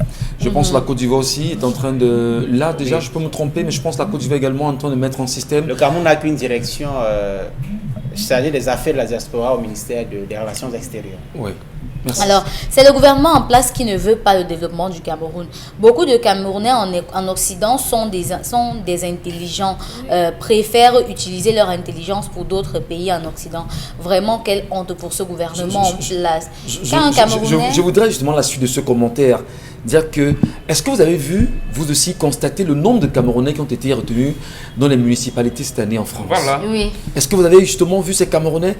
Croyez-vous justement que c'est pas Même dans le concours les politique, citoyens France, encore importants cette année. pour le développement du Cameroun? Oui, oui. Ils sont conseillers municipaux en France. Il y en a même qui sont adjoints au maire et maire. Oui. Et qui sont même préfets? Voilà, et quand ils viendront à la suite de la délégation du Premier ministre, on va dérouler le tapis rouge.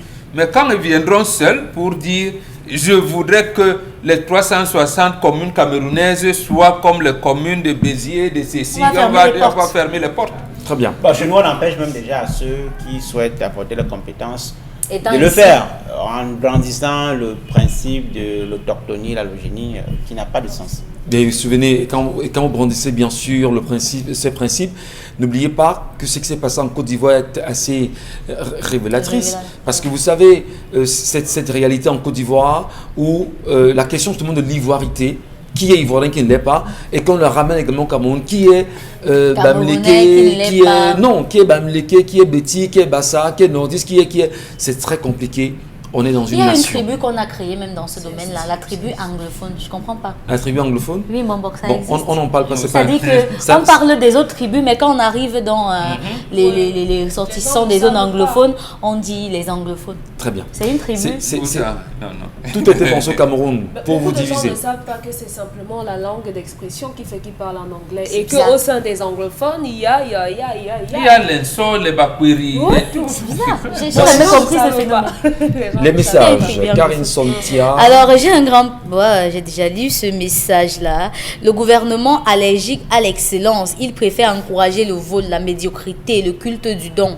Rita Ditan qui écrit. Le Cameroun, comme la plupart des pays africains, n'encadre pas sa jeunesse et favorise le brain drain en faveur de l'Occident.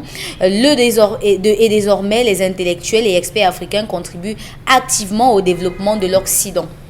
Donna Brice-Kamgan, vous avez vu pendant cette période de la Covid, la pandémie à Covid-19, à Equinox Télévision, le nombre de médecins qui ont réagi sur nos antennes à ce moment précis. Vous avez constaté, vous aussi, des Camerounais de la diaspora. Je voudrais ici, par ailleurs, saluer justement l'initiative.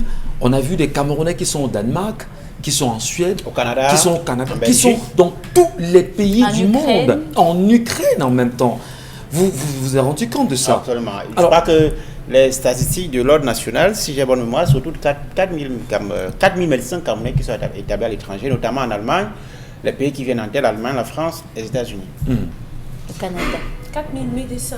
Oui, Environ. 4 000 médecins. Seulement pour la santé. Seulement des Camerounais de l'étranger. Qu'on peut ramener au pays.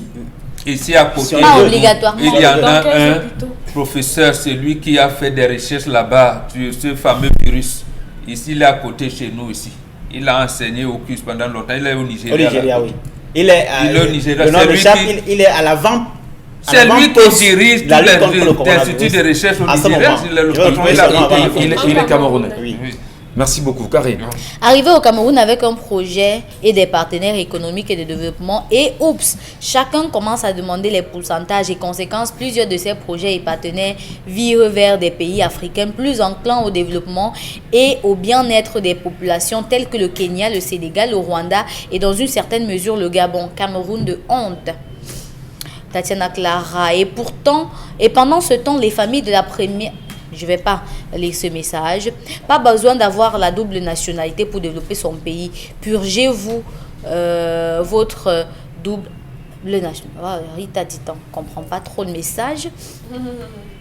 Alors, il faut rappeler que pour intégrer dans des pays Non, d'accueil... je comprends ce message. Elle voulait dire qu'on n'a pas besoin de double nationalité pour développer son pays. Je rappelle que les Camerounais qui sont établis à l'étranger et qui n'ont pas de double nationalité, puisque ce n'est pas permis, ne peuvent pas, par exemple, avoir un titre foncier au Cameroun. Tout simplement. C'est bien dommage. Alors, il faut rappeler que pour s'intégrer dans des pays d'accueil, ils sont obligés de prendre des nationalités de ces pays, généralement. Et puis, la diaspora malienne ou sénégalaise est plus forte en nombre, mais celle camerounaise est de loin plus diversifiée et formée en nombre. Le système ne veut pas de la diaspora, car déjà beaucoup sur place ont de faux diplômes et sont donc là par copinage. La diaspora va apporter le mérite et mettre en danger la place de beaucoup de ces faussaires. Aurel Célia. Merci Karine Santia pour ces nombreux messages. Vous les laissez bien sûr sur nos différentes plateformes, madame, monsieur. On va marquer une petite pause quand même et allons voir ce que nous propose ce matin Constille Amine dans le cadre de sa promotion avec le concept Salaka, 1001 tapis. Bonjour Constille Amine. Alors, bonjour Michel, bonjour à nos nombreux téléspectateurs et bonjour à tous les clients du concept Salaka. C'est un plaisir d'être encore là ce mercredi matin pour parler de cette nouvelle promotion du côté du magasin 1001 tapis. Comme le message l'indique à l'instant à l'écran, promotion Nya Peña au magasin 1001 tapis. Je dis bien, ce message va encore apparaître à l'écran pour dire tout simplement que promotion Nya Peña au magasin 1001 tapis. Ça, c'est en Douala. En français, ça veut dire nouvelle promotion au magasin 1001 tapis. Et avec le concept Salaka, n'a pas pour Helele. C'est du véritable Helele pour ce jour du côté, bien sûr, du magasin 1001 tapis. C'est donc l'occasion, plus que jamais, d'attirer l'attention de tous les clients, d'attirer l'attention de tous les téléspectateurs de venir faire des achats avec des produits de qualité à des prix vraiment dérisoires. Avant donc de passer à la vente de ce matin, je commence d'abord par le Salaka du jour. Oui, je dis bien le Salaka du jour. Tous les clients qui vont faire les achats aujourd'hui du côté du magasin 1001 tapis vont recevoir gratuitement un morceau de savon de 400 grammes. Et ce n'est pas tout. Il n'y a pas que le savon qu'on donnera à tous les clients aujourd'hui au magasin 1001. Il y a également une boîte de fariblé, ce repas complet 100% bio qui se prépare en 7 minutes. Donc tous les clients qui vont faire les achats recevront ces deux lots, notamment un morceau de savon de 400 grammes et une boîte de fariblé qu'on offre gratuitement à tous les clients qui vont faire les achats aujourd'hui au magasin 1001 tapis. Quant à la promotion, vous en avez pour plusieurs semaines du côté du magasin 1001 tapis. Nous allons tout de suite commencer la vente de ce matin par des tissus d'ameublement. Renouvelez vos meubles, les tapissiers, les particuliers avec les tissus d'ameublement de qualité supérieure à partir de 1000 francs le mètre linéaire du côté du magasin 1001 tapis. Je dis bien des tissus d'ameublement de qualité d'origine turque. Vous les avez à partir de 1000 francs le mètre linéaire au magasin 1001 tapis, c'est à Douala au Cameroun. La grande innovation, la grande surprise de cette semaine et de ce mois d'août, c'est un laptop avec garantie, un laptop d'origine, un laptop Pentium M. Vous l'avez à 47 500 francs. Le stock, il est très, très limité. Oui, je dis bien que ce soit pour les débutants, que ce soit pour les professionnels, que ce soit pour les élèves, que ce soit pour les étudiants, un laptop Pentium M de marque Dell de qualité supérieure, vous l'avez au magasin 1001 tapis à 47 500 francs et c'est avec garantie au magasin 1001 tapis, c'est à Douala au Cameroun. À la suite, bien sûr, on a également des couvre-bouteilles qui sont de retour. Vous les avez à 1500 francs pour un lot de 3 couvre-bouteilles. Oui, ceux qui sont à la maison boisson, après avoir bu le jus, après avoir bu le vin, après avoir bu la bière, quand il y a reste de votre boisson, pas besoin de l'exposer, on couvre sa boisson avec des couvre-bouteilles de qualité hygiénique. Vous les avez à 1500 francs pour un lot de 3 couvre-bouteilles. Nous allons continuer la vente de ce matin, chers téléspectateurs, avec cet arrivage d'un grand robot mixeur 2 bols. Regardez bien le message commercial. Un bol à eau avec 6 lames et un couvercle avec passoire. Un bol à sec avec 4 lames, vous l'avez à 24 000 francs au lieu de 45 000 comme partout ailleurs. Il est neuf, il est dans le carton, il est costaud. Nous le vendons à 24 000 francs. Le bol à eau à 6 lames, le bol à sec à 4 lames. Du côté bien sûr du magasin 1001 tapis. C'est à Douala au Cameroun. La suite nous conduit à des rallonges. 6 sorties, vous les avez à 6 000 francs dans le cadre de la nouvelle promotion. Des rallonges d'origine, des rallonges de qualité, des rallonges neuves, vous les avez à 6 000 francs. Une magnifique rallonge neuve du côté du magasin 1001 tapis, c'est à Douala au Cameroun. On va également parler des ordinateurs complets. La rentrée scolaire, c'est bientôt. Les établissements, équipez vos salles informatiques avec des ordinateurs complets à 45 000 francs. 80 gigas de disque dur, 2 gigas de RAM, lecteur DVD avec tous les accessoires installés déjà à 45 000 au magasin 1001 tapis. Il est complet, il est de qualité. Vous l'avez à 45 000 francs au magasin 1001 tapis avec le concept Salaka. Nous allons tout de suite poursuivre. Les bouloirs électriques sont de retour à 6 000 du côté bien sûr du magasin 1001 tapis en face du palais d'Ika. On parle également des bouloirs à 6 000 francs. Toujours dans la promotion ce matin, on parle également de plus en plus du grand oufeur.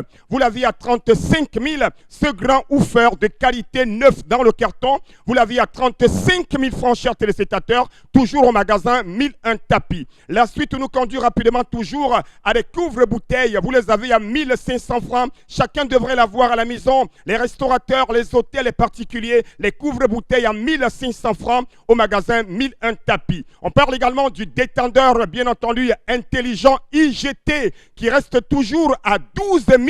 Votre détendeur intelligent IGT au magasin 1001 tapis. Le seul détendeur qui parle, le seul détendeur qui réduit la consommation du gaz, le seul détendeur qui contrôle l'évolution du gaz, le seul détendeur qui évite les fuites d'incendie, les fuites à la maison. Au niveau du gaz, vous l'avez à 12 000 au magasin 1001 tapis. On peut également parler toujours et toujours de votre laptop Core de Dio.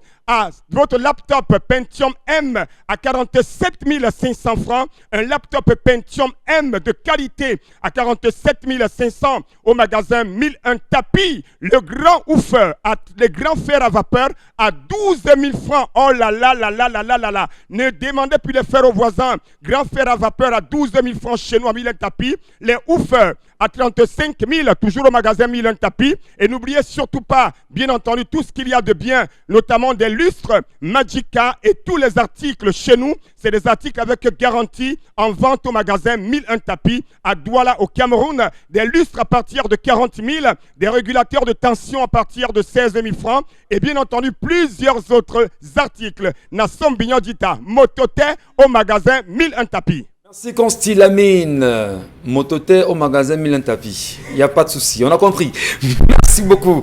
Et madame, messieurs, bon retour à vous pour cette dernière partie de 10-12 le Zénith. Et nous vous rappelons quand même qu'il y a une actualité assez forte quand même. Qu'est-ce qui se passe avec l'ex-directeur de l'aéroport de Garoua qui aujourd'hui est inculpé. Bien sûr, l'ex-directeur, monsieur Ngwen Tekem, suspecté aujourd'hui qui est poursuivi dans une affaire de détournement, de rebut de la toiture de l'aéroport de Garoua, estimé bien sûr à 684 555 000 francs CFA.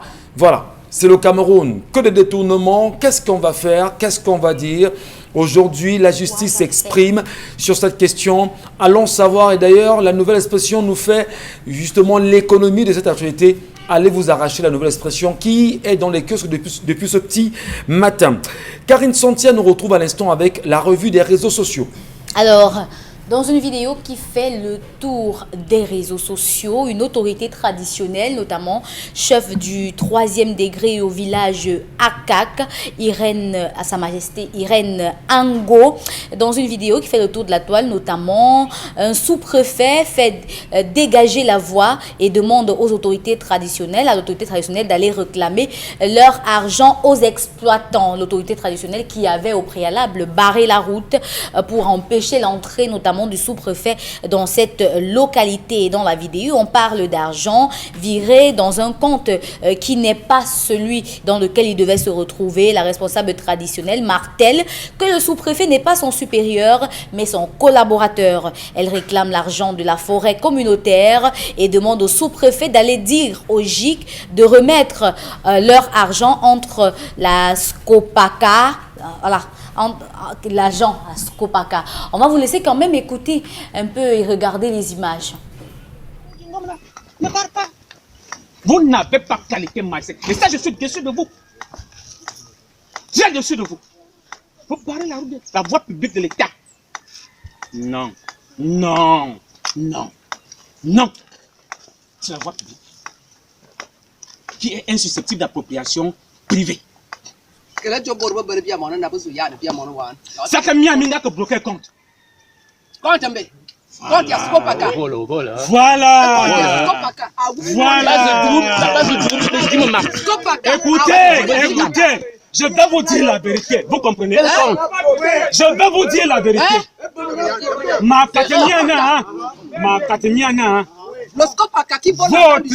Votre argent a été viré. Vous comprenez? Est-ce que vous savez que ça a été viré? Vous comprenez? Votre argent est viré. Ils ont barré.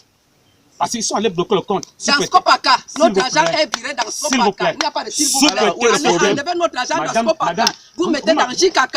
Vous m'avez envoyé un courrier ce matin, n'est-ce pas? Disant que la récréation est terminée. Oui. Et quand je parle, vous parlez. Je dois parler. Moi qui suis votre supérieur. Tu n'es pas mon supérieur. Non? Tu n'es pas mon supérieur. Tu es mon collaborateur. Mina. Donc, on fait un sous-préfet. Voici le sous-préfet. Sontia, c'est assez chaud quand même lorsqu'on entend Sa Majesté dire au sous-préfet, vous n'êtes pas mon supérieur hiérarchique, vous êtes mon collaborateur. Enfin,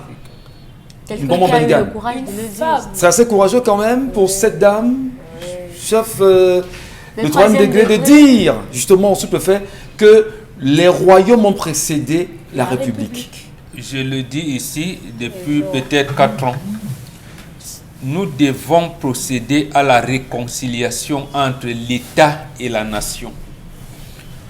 Comment parler de chef traditionnel et lui ajouter le qualificatif auxiliaire de l'administration? C'est une incongruité. Deuxième chose, effectivement, la répression que la colonisation française nous a léguée fait en sorte que nous ne savons pas apprécier des choses.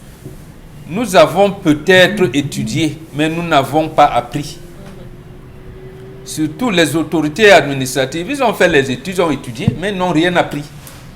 Parce que l'apprentissage devait donc l'amener à comprendre qu'en fait, ils sont dans une relation de collaboration. Oui. Ce n'est pas une relation de subordination.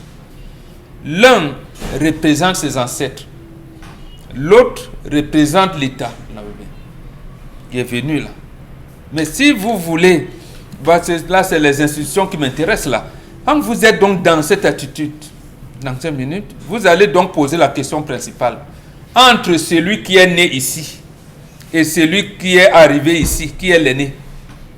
C'est celui qui est né ici qui est l'aîné. Donc celui qui est arrivé ici, il va compter les jours de son arrivée. Mais celui qui est né là, donc il est là sur la terre de ses ancêtres, de cet homme. La République est arrivée hier. Il veut vous imposer son mode de gouvernement. Ça ne marche pas. D'autrement, je pense qu'il faudrait que les chefs traditionnels commencent à procéder à des pratiques cultuelles et culturelles pour, j'allais dire, mettre les autorités administratives au pas. pour les mettre au pas. Un peu comme faut Sokoudjou le fait aujourd'hui. Oui, mais il faut. Par exemple, pour Sokoudjou, rien ne l'empêche de faire danser le Kungang. S'il veut faire danser le Kungang pour sur une autorité administrative qui outrepasse sa mission, pourquoi ne pas le faire? Est-ce qu'on peut avoir un espoir que Njimoli Pokamse depuis son faire autant? Non, et autre chose, ça peut apporter... Non, ça va apporter des remous. Cette situation-là, vous avez un sous-préfet, quelquefois même, qui est le fils du chef qui est là. Mais il veut lui parler comme si ce n'est pas possible. Quel est le texte qui dit que le sous-préfet, qui est le délégué d'arrondissement du ministère de l'administration territoriale, est le patron de tout le monde? Très bien. D'abord, oui, il n'est pas directement rattaché à la primature ou à la présidence de la République. Donc ici, les relations de collaboration, c'est l'entente, c'est la convivialité. Lorsqu'on dit approcher l'administration des administrés, c'est ça. Vous avez quelqu'un qui est votre relais. À ce moment-là, vous tassez, vous ne venez pas montrer les muscles. Donald Brice Kamgang, est-ce que c'est pas... est-ce que c'est le lieu justement pour résoudre ce genre de situation? Parce que là, quand même, on voit cette majesté barrer la voie au sous-préfet en lui disant « vous ne passez pas » et revendiquer quand même que les choses qui sont censées être restituées ne soient pas faites. Est-ce que c'est pas justement parce qu'on est exaspéré qu'on se dit qu'il faut arriver à cette situation-là ou à cet état des choses? Bon, d'abord sur les faits, Irène Evina Ango, c'est comme ça qu'elle s'appelle. Oui, Sa Majesté Evina. Elle est chef du village... Sa Majesté Evina, c'est mieux. Elle est chef du village Akak. Oui. C'est un village situé dans le canton Akak. Donc le canton porte le nom de ce village. Le canton a 6 villages dans l'arrondissement de Campo, dans le sud. Bien sûr. Donc il se trouve que hier, 16 engins devaient passer et le chef traditionnel a dit que ça ne passe pas parce que les 6% de la redevance forestière prévue par la loi qui sont censés être reversés à cette population riveraine, ça n'a pas été le cas. Et le sous-préfet explique là que ça a été versé dans un compte. Le compte dont il fait allusion, c'est un compte parallèle qu'un ressortissant de ce village qui aurait des relations privilégiées avec certaines personnalités aurait créé de façon parallèle et à qui on aurait reversé cet argent. C'est pourquoi elle demande que ce soit rétabli. Donc elle a bloqué donc avec l'appui de certains de ses administrés le passage des camions et le sous-préfet devait donc intervenir.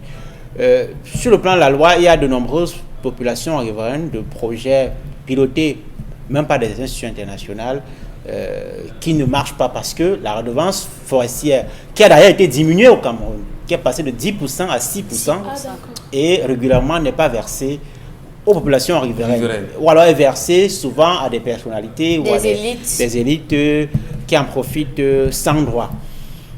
Ça nous rappelle que dans l'actualité, il y a aussi une autorité qui a été traînée dans la boue, dont le nom a été traîné dans la boue, Sokoudjou à l'ouest. Ça rappelle les conflits permanents entre les autorités administratives et les sous-préfets, les autorités et les autorités traditionnelles. Ces conflits qui sont permanents, entretenus par notre système dans lequel on pense que l'autorité a le droit de vie et de mort sur tout le monde. C'est extrêmement regrettable.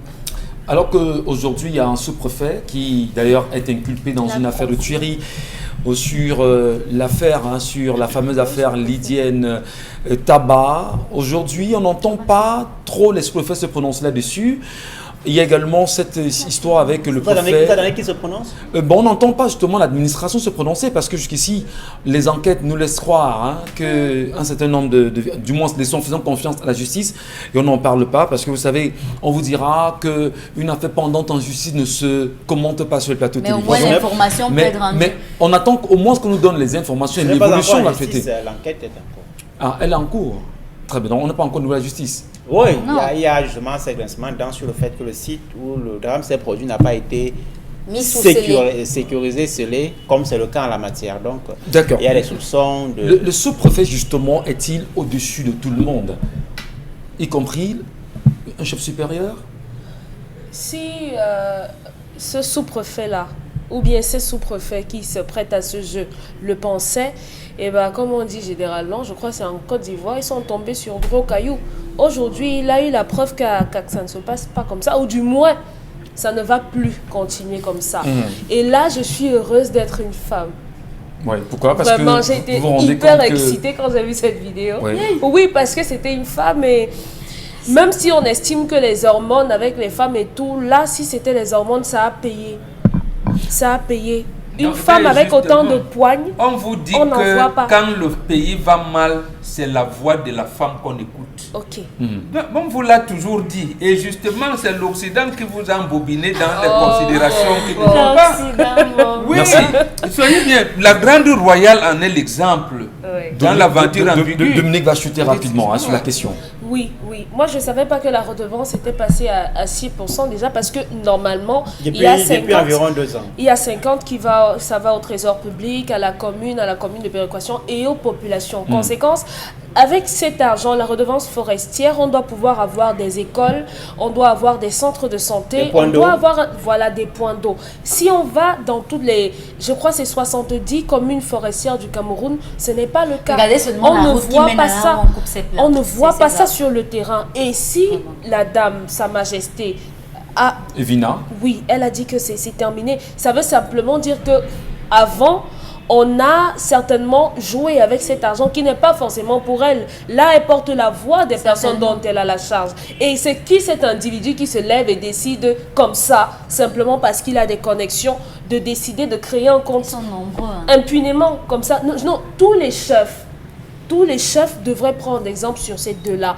En une semaine, je veux dire en 7 jours, on voit que les chefs sont en train de reprendre ce qu'ils ont toujours eu. Ouais, Donc, ils sont ils en doivent- train de reprendre. Ce qu'ils n'auraient pas dû ce faire. qu'ils n'auraient pas dû perdre. Donc, Voilà. vous devez continuer sur cette lancée-là. Nous, le peuple, Nouveau sujet. voilà, on va vous suivre. Voilà. Nous Oui, c'est suivons, comme ça. nous suivons nos chefs aujourd'hui. Nous suivons bien sûr. C'est sur la bonne voie. Donald Stengaro, Oui, peut-être un dernier mot. en 30 secondes. Je pense que les dirigeants camerounais et les autorités administratives, notamment, doivent opérer une mutation mentale. Parce que nous sommes dans un environnement où les gens sont de plus en plus regardants sur leurs droits, sur ce qui leur revient. L'eau, l'électricité, l'école. Il y a une éducation. Et on de a, 5 ans, oui, sans- la société se politise de plus en plus, les gens s'intéressent de plus en plus à la gestion des affaires publiques. Et lorsqu'on regarde l'attitude d'un certain nombre de nos dirigeants, notamment certaines autorités administratives, préfets, sous-préfets, le gouverneur, on n'a pas l'impression, ministre, on n'a pas l'impression qu'ils ont intégré cela. Et le fait de rester dans les vieilles habitudes, la vieille époque où on laminait tout le monde, où on étouffait tout le monde, où les gens ne connaissaient même pas qu'est-ce qui leur revient de droit, peut faire en sorte qu'il y a une fissure. La preuve, il a une même venu fissure. en tenue. Voilà. Alors que Et il dit que quand je parle, vous parlez. Une rupture. C'est très grave quand même. Il peut y avoir une rupture violente au plan social. Merci. Allez Karine, le deuxième sujet qui nous interpelle ce matin, c'est lequel? Oui, notamment, on parle du ministre de la Santé. Vous vous rappelez que c'est le ministre de la Santé qui a signé les documents qui portent le rapport des dépenses financières effectuées pour la lutte contre le coronavirus. Sauf que on s'est rappelé de cette vidéo dans laquelle le ministre de la Santé disait n'avoir aucune signature sur la gestion financière de la pandémie, arguant que son rôle était plutôt stratégique. Écoutons ensemble. On écoute la vidéo. On peut écouter un peu la vidéo. On va écouter ce Quelques que secondes. nous dit le ministre de la Santé, Manoda Malachi. Permettez-moi de dire à ce niveau que le ministre de la Santé que je suis n'a aucune signature sur ce fonds-là. Donc, il y a un ordonnateur unique du fonds, qui est le secrétaire d'État, en charge des épidémies et des pandémies, ce qui est logique d'ailleurs. Et puis vous avez un régisseur qui est le chef de section administration et finances du centre des urgences. Et donc le ministre n'a pas jugé bon d'être dans une gestion financière au moment où on a besoin de lui au niveau stratégique. Et donc je reste focalisé sur le plan stratégique, sur le plan de comment faire pour que nous montions en puissance dans le cadre de notre lutte contre la pandémie, comment faire pour la décentralisation de ces cas, comment est-ce que nous pouvons avoir plus de résultats. Permettez-moi. Va-t-on dire justement que le ministre a été rattrapé par ses propos, Karine Santia? Je pense que la toile a déjà dit. Hein. Oui. Non, mais c'est pas la toile qui dit. Le ministre, ce qu'il dit est vrai. Est-ce qu'il a ordonné Est-ce qu'il a ordonné? les dépenses? Est-ce qu'il a procédé au décaissement au transfert? Non. Il n'a pas. Il reste. Moi, je pense que quand cette situation a commencé avec la session de l'Assemblée nationale, Manaouda Malachi est venu dire que enlever mon nom sur ça, comme on dit au Cameroun. Enlever mon nom sur ça. Peut-être que ça aussi, les Camerounais ne sont pas habitués à ce type de comportement où quelqu'un, au regard des règles de fonctionnement, il va dire non. Il y a un responsable des endémies, c'est pas moi qui l'ai nommé. Il y a un responsable des épidémies, il y a un comptable. Moi, je reste dans l'organisation globale de la chose. Il se retire de la gestion financière. Et ça, c'est ce que, par exemple, Madame Libombi qui demandait, par exemple, au PCA de l'ART dernièrement. Que non, rester sur le plan stratégique, laisser le DG procéder au recrutement et vous allez apprécier. Non, je pense que c'est comme ça. Et Donald Rizamo, ça suscite un commentaire quand même chez vous? Non, la gestion des fonds liés au coronavirus est fortement controversée. Oui. Elle est fortement controversée. Et évidemment que dans un environnement de suspicion où les Camerounais ne sont pas habitués à la transparence dans la gestion des fonds publics, l'image du ministre de la Santé qui a une cote de sympathie qui est importante au sein de l'opinion publique, cette cote-là, quoi qu'on dise, est en train de prendre un coup. Et vous savez d'un coup parce que c'est l'opinion qui donne un coup. Et l'opinion s'habitue aussi. Le Premier ministre a dit qu'il y aura une enquête. Et c'est à ce moment qu'on saura si... le dit justement la Chambre des comptes. Dans un état de transparence, dans un état qui est bien gouverné, on n'attendrait pas que l'opinion publique demande des comptes. Oui. On rend compte de ce qu'on fait. Donc le ministre a bien fait. Le fait de justifier à dose homéopathique parce qu'un député est sorti donnant des statistiques sur les surfacturations présumées, sur les passations arbitraires des marchés publics, avant que les ministres ne viennent justifier le riz de Orca qui fait le buzz sur la toile, avant qu'un gouverneur nous dise voici comment on a nos partis de riz, tout cela entretient la suspicion, tout cela entretient la méfiance et le doute sur la façon dont ces fonds sont gérés. Très bien. Allez, justement, le député n'a pas donné justement des bonnes solutions. Le député de la nation qu'il est, il sort de la session pour qu'est-ce qui l'a empêché d'interpeller le chef du gouvernement en la matière. Le Premier ministre. Oui, le Premier ministre, puisqu'il a cette possibilité, il sort d'une session. Et il n'y a peut-être pas que le Premier ministre. Donc, justement, c'est ce problème qui va continuer justement à assombrer les Camerounais. C'est-à-dire on veut personnaliser les problèmes. Alors qu'on est dans une institution qui est l'Assemblée nationale, qui est en session, et c'est la dite session recevait les ministres.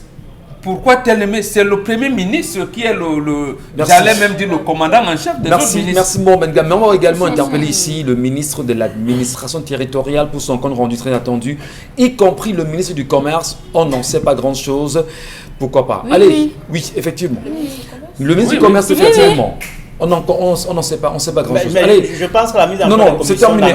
On va rapidement. Permettez de est régie par le règlement intérieur. Merci, permettez. Allez, les députés de l'opposition, le président de l'Assemblée ne veut pas le faire. Je vous en prie. À ce moment, les députés de l'opposition doivent donc dire qu'on a demandé une commission. Merci à vous. Le président Cavaillé a refusé. Allez, Constil Ami, nous vous retrouvons justement pour une deuxième séquence avec le concept Salaka et vous nous revenez là avec le correcteur de posture. Bien entendu, Michel, nous revenons avec le correcteur de posture, encore appelé correcteur des postas. Il faut le rappeler, hein, c'est une appellation qui fait la fierté des téléspectateurs à la maison. C'est également ça, la communication commerciale, sortir des propos, sortir des langages qui peuvent faire plaisir aux téléspectateurs à la maison, parce que la communication commerciale, c'est également de l'humour. Alors, chers téléspectateurs, merci une fois de plus de nous accueillir chez vous. Après donc la grande vente de tout à l'heure sur l'électroménager, sur le matériel informatique, du côté du magasin 1001 tapis, on s'installe encore sur ce plateau pour vous parler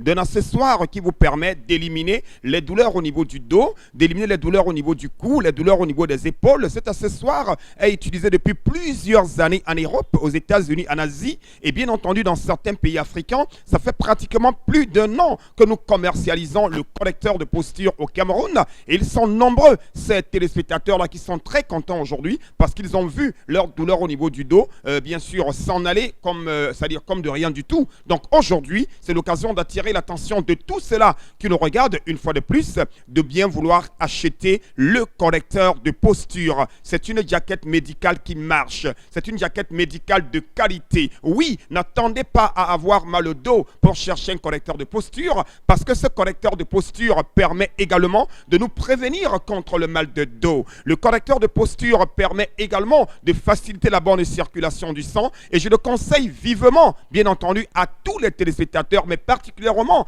à ceux-là qui passent plusieurs heures assis derrière un volant. Je pense à nos amis taximens, je pense aux camionneurs, je pense aux conducteurs de bus, à ceux-là qui passent le temps assis derrière un bureau, à ceux-là qui passent le temps assis derrière une machine à coudre. Alors ce correcteur de posture est important pour vous. Vous l'avez au magasin 1001 tapis au prix de promotion de 10 000 francs. Le correcteur de posture disponible en deux couleurs, la couleur noire et la couleur blanche. Mais alors à présent, nous allons parler rapidement des modalités de livraison. Ceux des clients qui ont besoin de commander un article, que ce soit le correcteur de posture ou alors un autre article au magasin 1001 tapis, vous n'êtes pas dans la ville de Douala, pas besoin de se déplacer. Les numéros de téléphone, vous les avez. Prenez ce numéro de téléphone, appelez-nous de lundi à dimanche. Passez votre commande, nous vous donnerons les modalités de livraison pour avoir votre marchandise à domicile. Les clients de Yaoundé peuvent désormais se faire livrer à domicile. Oui, donc ceux des clients qui nous regardent à Yaoundé, on peut vous livrer désormais à domicile grâce au représentant du concept Salaka, M. Imeli Anthony, du côté bien sûr de Yaoundé, qui se charge de la livraison de tous les clients de Yaoundé, également de l'expédition des colis du côté de Bafia, du côté d'Ebolova, du côté de Bertois, de Menganga. Nous livrons dans tout le Cameroun. Donc, c'est l'occasion plus que jamais de contacter le concept Salaka avec, bien entendu, ses produits de qualité. Et je le rappelle, au concept Salaka, l'un de nos slogans, c'est quoi? Nous ne dépannons pas les articles, nous les remplaçons. Vous achetez le correcteur de posture, vous constatez qu'il y a un souci, revenez avec le correcteur de posture, on le remplace. Vous achetez un correcteur de posture, il n'est pas à votre taille, revenez avec le correcteur de posture, on le remplace. C'est valable pour tout ce qui est vendu au magasin 1001 tapis, situé à Douala, au Cameroun, en face du Palais d'Ika, ouvert de lundi à samedi, de 9h à 18h. Motote, nye sengalemba tatan, binyo yande au magasin 1001 tapis. Et Banjana, concept Salaka, et Pongo, promotion, ya correcteur de posture. Tatan, yes no, for 1001 tapis. Merci à vous, madame, monsieur, merci à la grande famille de 10-12 le Zénith. Vous êtes des millions tous les jours à nous regarder. Merci pour la fidélité et la confiance. Nous aussi, nous resterons toujours proches de vous avec nos informations et l'actualité qui gravite autour du Cameroun. Donna Briskamgan, merci. Karine Santia, merci. Bon Bengan Kandi, merci. Dominique Audrey Oyengelek, merci à vous. À demain avec le même plaisir. Madame, monsieur.